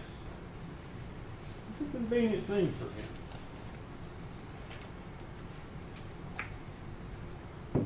But he didn't give his DNA. We know that. His dad talks about he went crazy because he was called a baby killer. Maybe he went crazy because of his participation in disposing of that body. We don't know. Everybody seems to agree he has went crazy. You saw a document admitted this morning. That's where he's being held out of court over in Virginia to be evaluated to see where he's competent for some crime he's committed. He's up at Marion right now to be evaluated. That's what we know.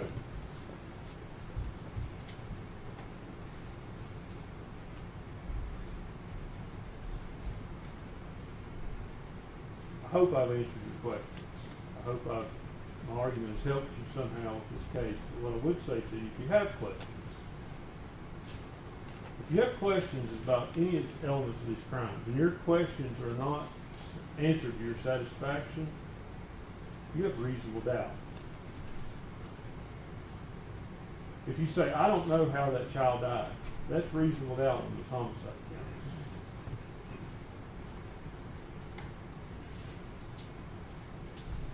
I don't think I have much more to say to you. I go to a Baptist church and I hate long sermons, and I'm used to it. I think I've been up here for about a half an hour, but I thank you. I pray you'll come to the right decision. Thank you. Thank you, Mr. Scott. General, you may close on behalf of the state. Thank you, Judge.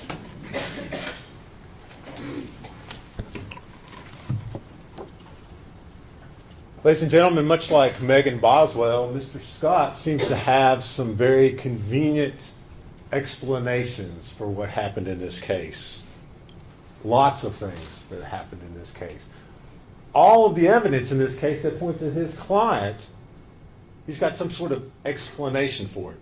But the problem is, in order to buy into this, in order to believe it, you have to believe Megan Boswell. You have to believe that when she spoke to Agent Fraley on the 25th, that she was somehow, for the first and only time in this courtroom, speaking the truth. But I think each of you, as you sit here, know that's not possible. That's not possible. Megan Boswell is one of those people. You used to hear the expression, the truth ain't in them. The truth's not in Megan Boswell. She doesn't know how to tell the truth. Everything that she tells to every person in her life is for some reason. And that reason is because Megan's trying to get something out of it. She is a master manipulator. Even at 17 years old, you sit there and watch those videos. She's trying to play everybody.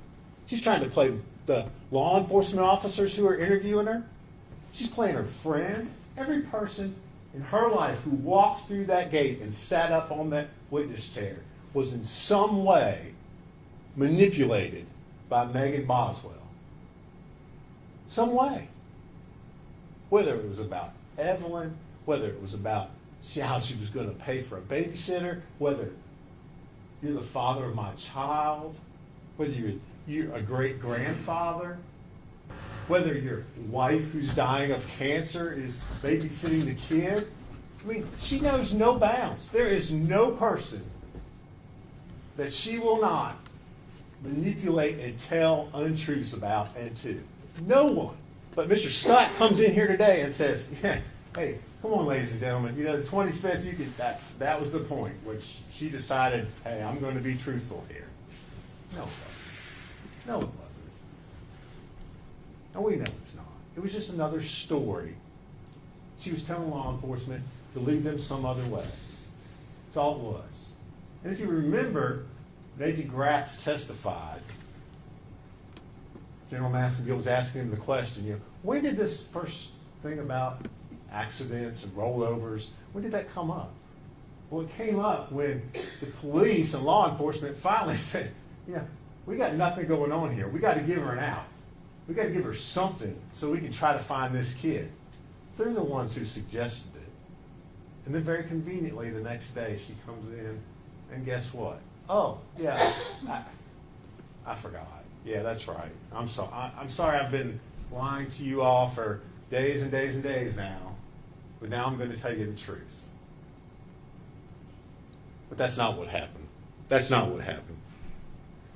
I submit to you, the only time that Megan Boswell may have told the truth about some small portion, if you remember during one of the interviews, Lieutenant Price, who had been very patient with her up until that point in time, finally said, come on, something happened on December 21st. And she stopped him and corrected him. Remember? She said, no, something happened before December 21st. Yeah, something did. She murdered her child. That's what happened before December 21st.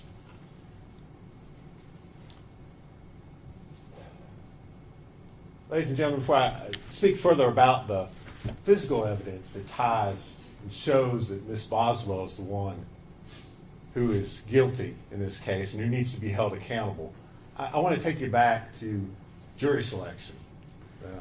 Last week when you all were first up here and up there, and I asked you if all of you had brought your common sense with you.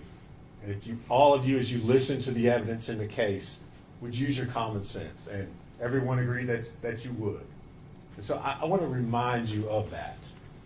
And it reminds you to apply that to the evidence that you've heard, the testimony that you've heard in this case.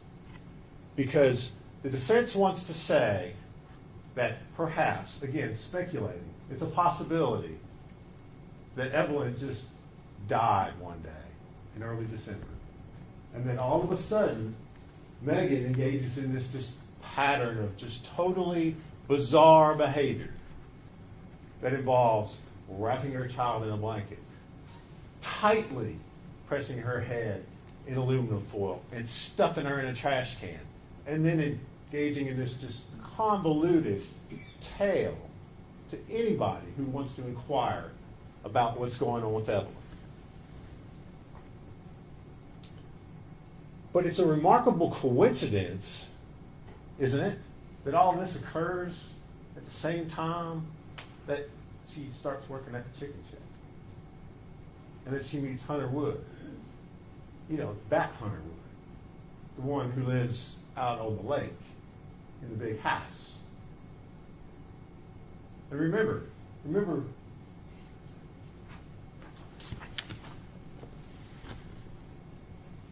this is where Megan's living before December. These are the conditions Megan's subjecting her child to before December. Then she meets Hunter Wood. Big house out by the lake. Dad owns a business that I'm working at.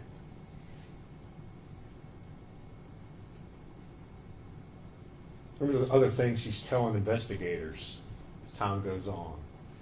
Needed a break. Watching 3 kids. Remember, her mom had the 2 other young siblings. Needed a break. Was tired. Wanted Ethan Perry to step up. I've been raising this kid for a whole year by myself. Probably a little bit of truth in there. A little bit of truth. But it's a remarkable coincidence. This kid, Evelyn, natural causes, just dies right at the same time.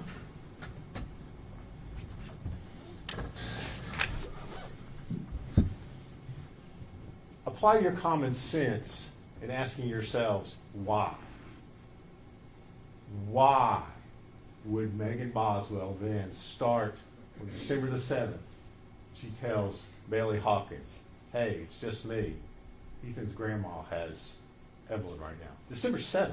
Remember, she starts Chicken Shack the 2nd. 7th, 5 days. 5 days later.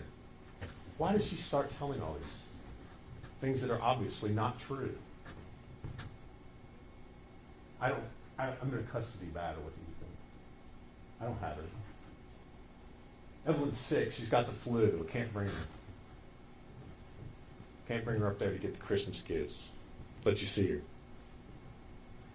Why does she do that?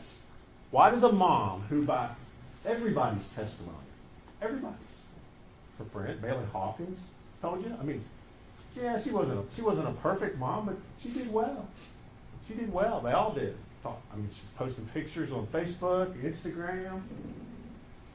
Everybody. Her own pediatrician, Dr. Pugh, came in here. Yeah. She's a good kid. We didn't have any concerns. Healthy, meeting milestones, an advanced child. Why does a mom who dotes over her kid, who won't even let anybody babysit, she's so protective of this child?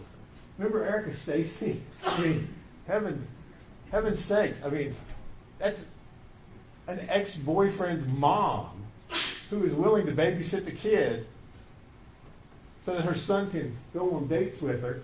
She won't let her do it. She won't let her do it. She will not let her babysit.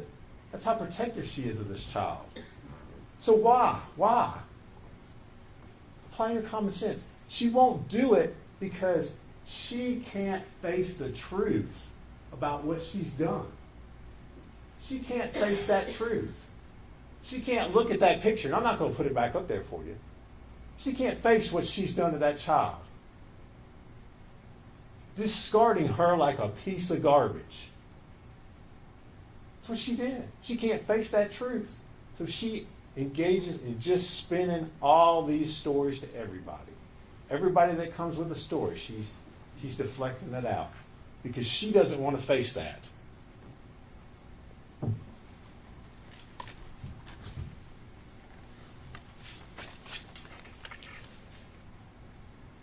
It is almost unbelievable to me that the defense is still arguing that Hunter Wood had some involvement in this case. I mean, truly unbelievable to me that they're making that argument. That has no credibility, number one. And two, no proof whatsoever. Not a single shred of evidence has been presented in this courtroom that ties Hunter Wood to anything dealing with the death of Evelyn Boswell. Not one thing. It's all just rank speculation. Oh, well, because he's in a mental hospital, therefore he must have done something. Right? No. How many people walked up there, took that witness stand, and said, oh, yeah, I remember when I saw Hunter and Evelyn and Megan together? I remember when I saw that. None. Nobody said that. How many people said, oh, yeah, I remember when I saw Hunter holding Evelyn at the chicken? No. Again, nobody said that. No evidence, nothing from that witness stand ever put Hunter with Evelyn. She evidently wants you to believe, again, and I'll put this picture back up there. She wants you to believe that Hunter, and remember her when she's talking to Agent Fraley, that Hunter went over to her place. That's her place. Stayed the night with her and rolled over on the child. He's got a place over, nice place over on the lake, remember. But that's what she wants you to believe. When her breaking point, when she's finally telling the truth. Apply your common sense to that.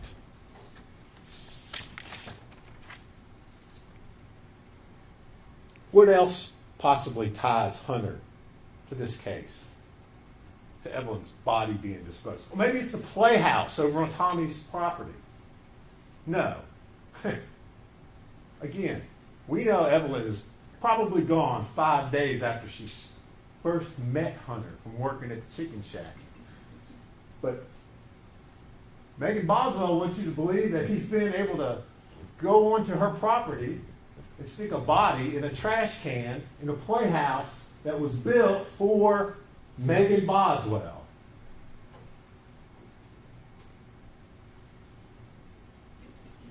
Mr. Scott asked you, and I wrote it down.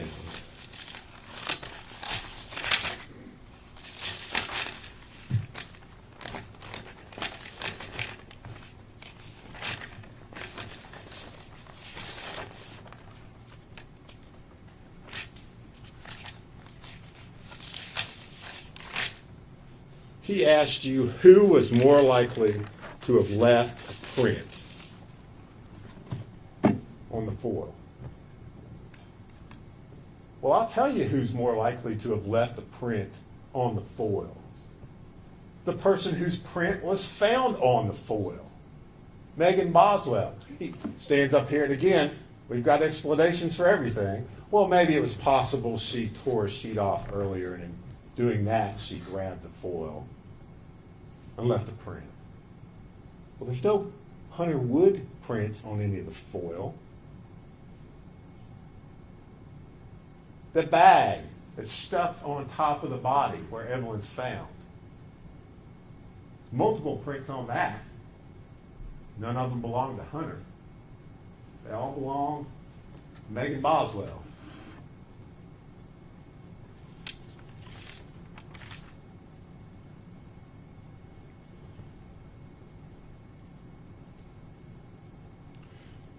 He wants to say, and again, it's still beyond my comprehension that we're talking about Hunter Wood here. You know, why wouldn't Hunter give a DNA sample? No, perhaps because Hunter is being mucked up in Megan's world here. My gosh, here I am dating this girl, and all of a sudden I got TBI agents asking me about a child that's missing and no explanation for it. Maybe that's why. And again, in this particular case, you heard from Agent Gray, what does it matter? There's nothing that was tested. All those things she testified to yesterday, all of them, all those things I handed up to her that she analyzed, not one piece of them had any identifiable DNA on it that could have been tied back to Hunter. None. Everything was Megan's or Evelyn's or limited profiles. Remember I asked her if I gave everybody in the world's DNA to her, she wouldn't have been able to match any DNA to Hunter Wood. Nothing. Nothing. Everything connected to that body in the trash can comes back to Megan Boswell. And then, let's not forget, in the middle, while all this is going on, February 22nd, Megan's child's missing. They questioned Hunter.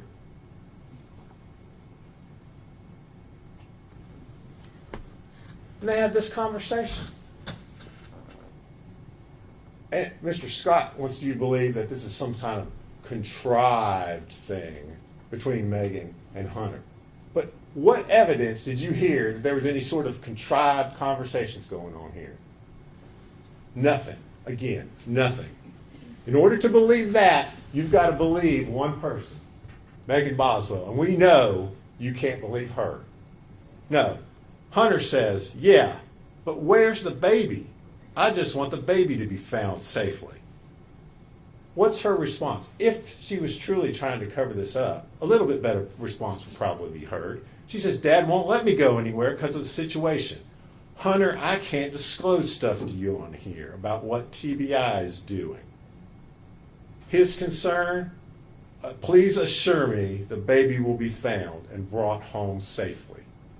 That's not a conversation with someone that you have that has disposed of a body, that has helped get rid of your dead child. That's not a conversation. Hunter Wood is not at play here, ladies and gentlemen. Not at all. Not at all.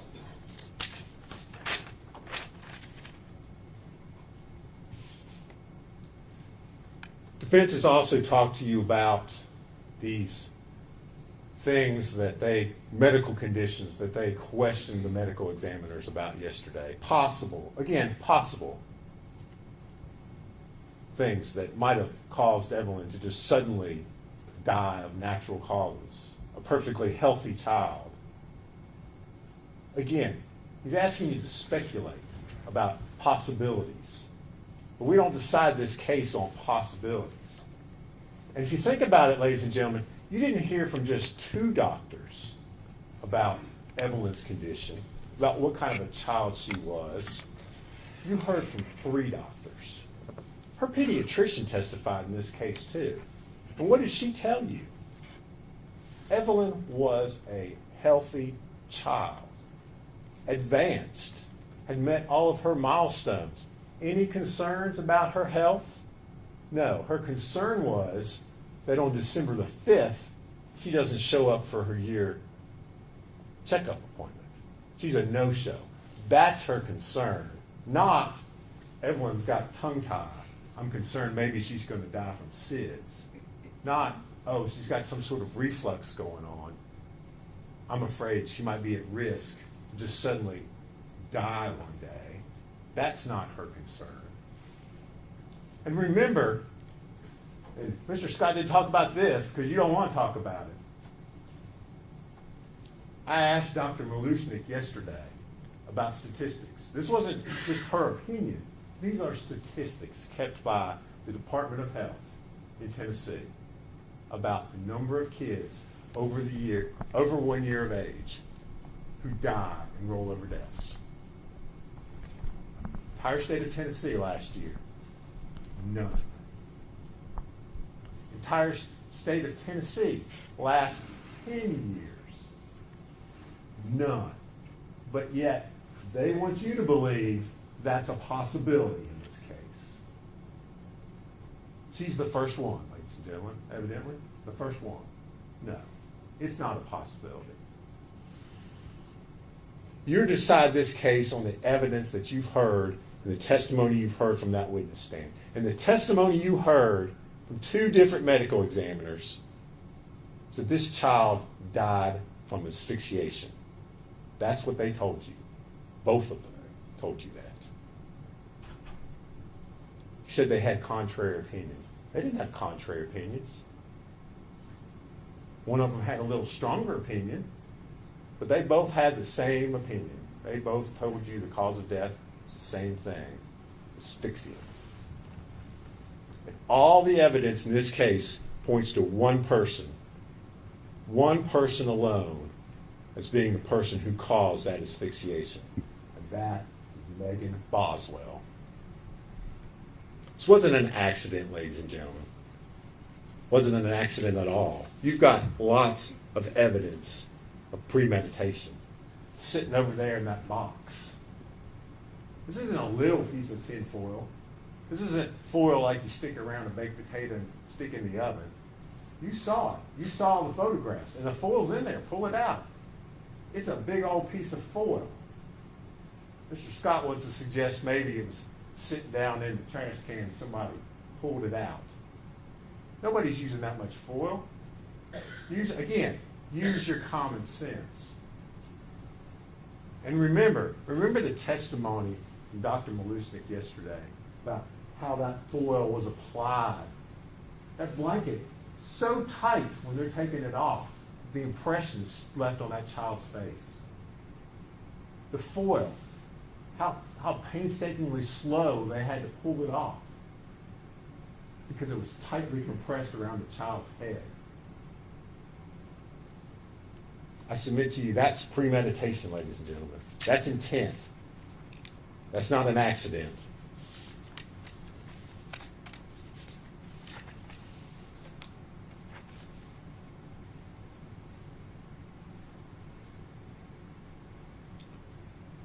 Part of this case, ladies and gentlemen, that, as Mr. Scott said, is really, sad. It really is. It's a tragedy. You think about all those people that you heard testify, how easily all of this could have been avoided.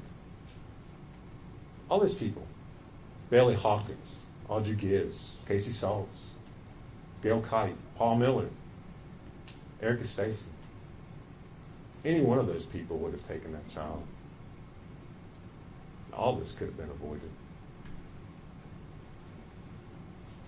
But Megan Boswell only cares about one person, and that's Megan Boswell.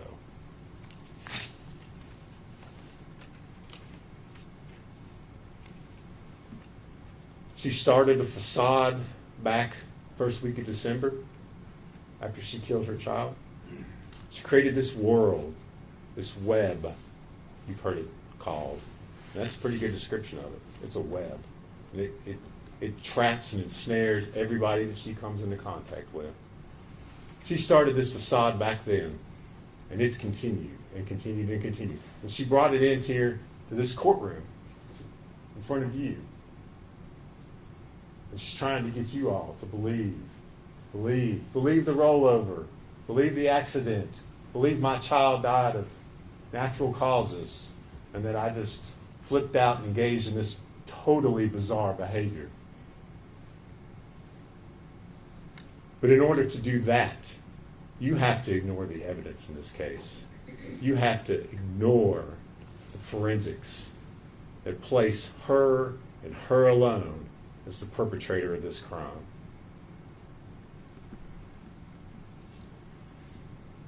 This case is the very opposite of an accident. It's an intentional and knowing murder of a child. Megan Boswell got rid of Evelyn so that Megan could be Megan. She enjoyed it. You've seen the pictures General Massengill showed you. hanging out on Blowing Rock, going to the aquarium, Super Bowl party.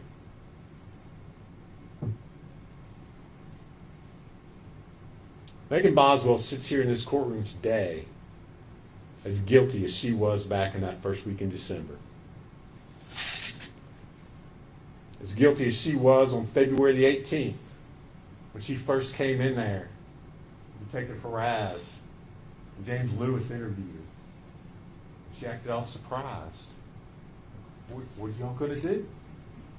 You going to find my child for? What do you do when a child goes missing? Remember those expressions, those questions she threw out there?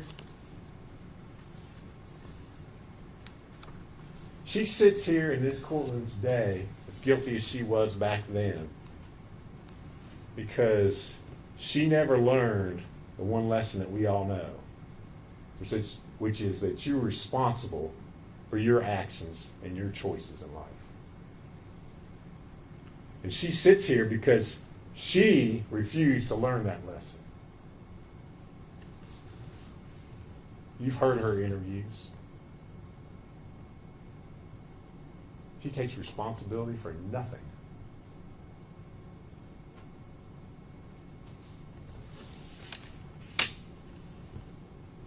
But today is the day that you get to hold her responsible for those actions, for her poor choices and decisions, for her decision to get rid of Evelyn, to dispose of her like a piece of garbage.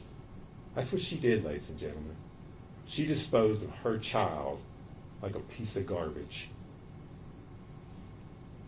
But her poor choices and decisions have a price, and they have a consequence. The state has proven to you over the course of the last week, Megan Boswell was guilty.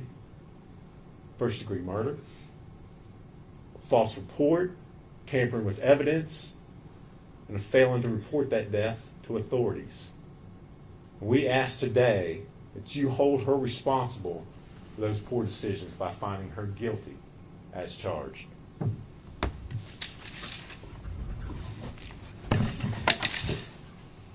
Thank you, General. Take a seat, the attorneys.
Mr. Hyatt, Mr. Selner, Mr. Arnett, you're the three alternates. If you will go with the officer. Just leave them in the seat. That'd be fine. And your notes as well. And we'll just take care of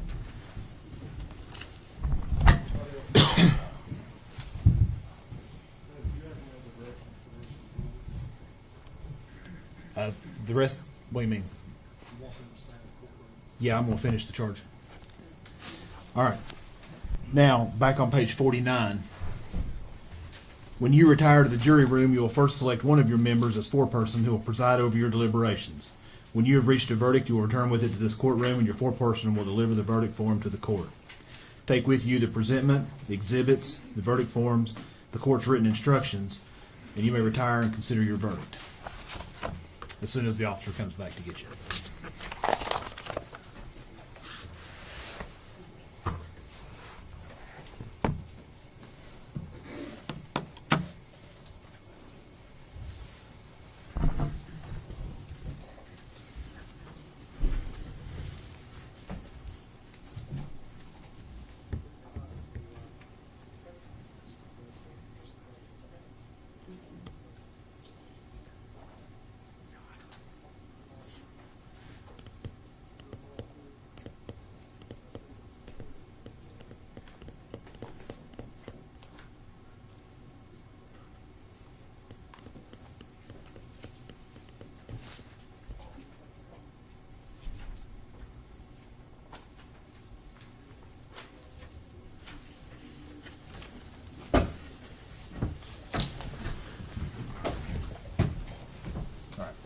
with you, officer. Everyone stand, please.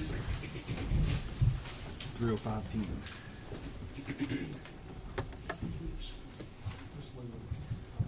Take the ones that you have. Just Right. the three. Leave the others. Take the one that you put, don't worry about the ones that belong to the office, okay?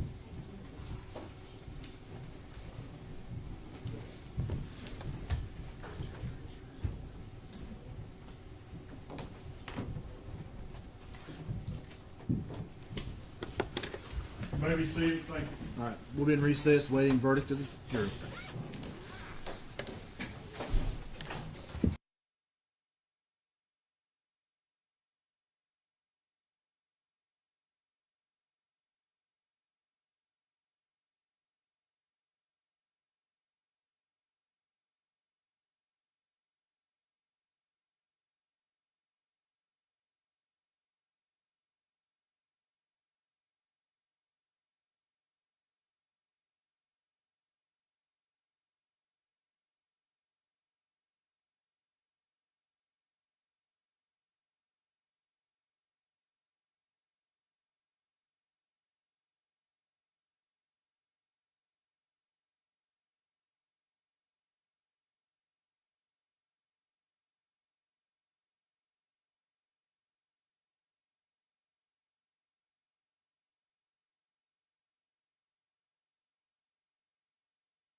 Remain seated, court is in session. All right. The jury has notified me through the court officers that they're ready to stop for the night. I'm going to bring them in, give the admonitions, and send them to the hotel. So we can bring them in. And it is 6 o'clock. 6:02. Everyone stand, please.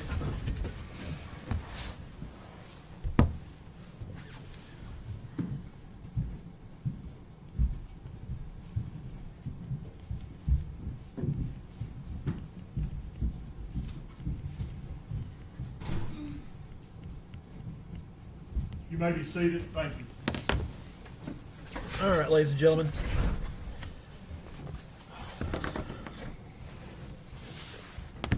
I'm going to go through these admonitions again. You're not to communicate with other jurors or anyone else regarding any subject connected with this trial. You're not to form or express any opinion about the case until it's finally submitted to you. You're to report promptly to the court any incident involving an attempt by any person to improperly influence any member of the jury or a juror's violation of the court's admonitions. You're not to read, watch, or listen to any news reports concerning the case. You're to decide this case solely on the evidence introduced in the trial. Now, when you get back to the hotel, you're not to deliberate. You only deliberate in that room.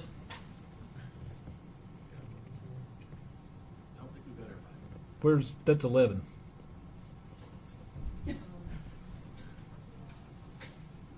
With other jurors or anyone else regarding any subject connected with the trial. You're not to form or express an opinion about the case until you finally decide it. You're to report promptly to the court any incident involving an attempt by any person to improperly influence any jury member or a juror's violation of the court's admonitions. You're not to read, watch, or listen to any news reports concerning the case. You're to decide this case solely on the evidence introduced in the trial. All right? Yeah, you can go with the officer. Have a good evening.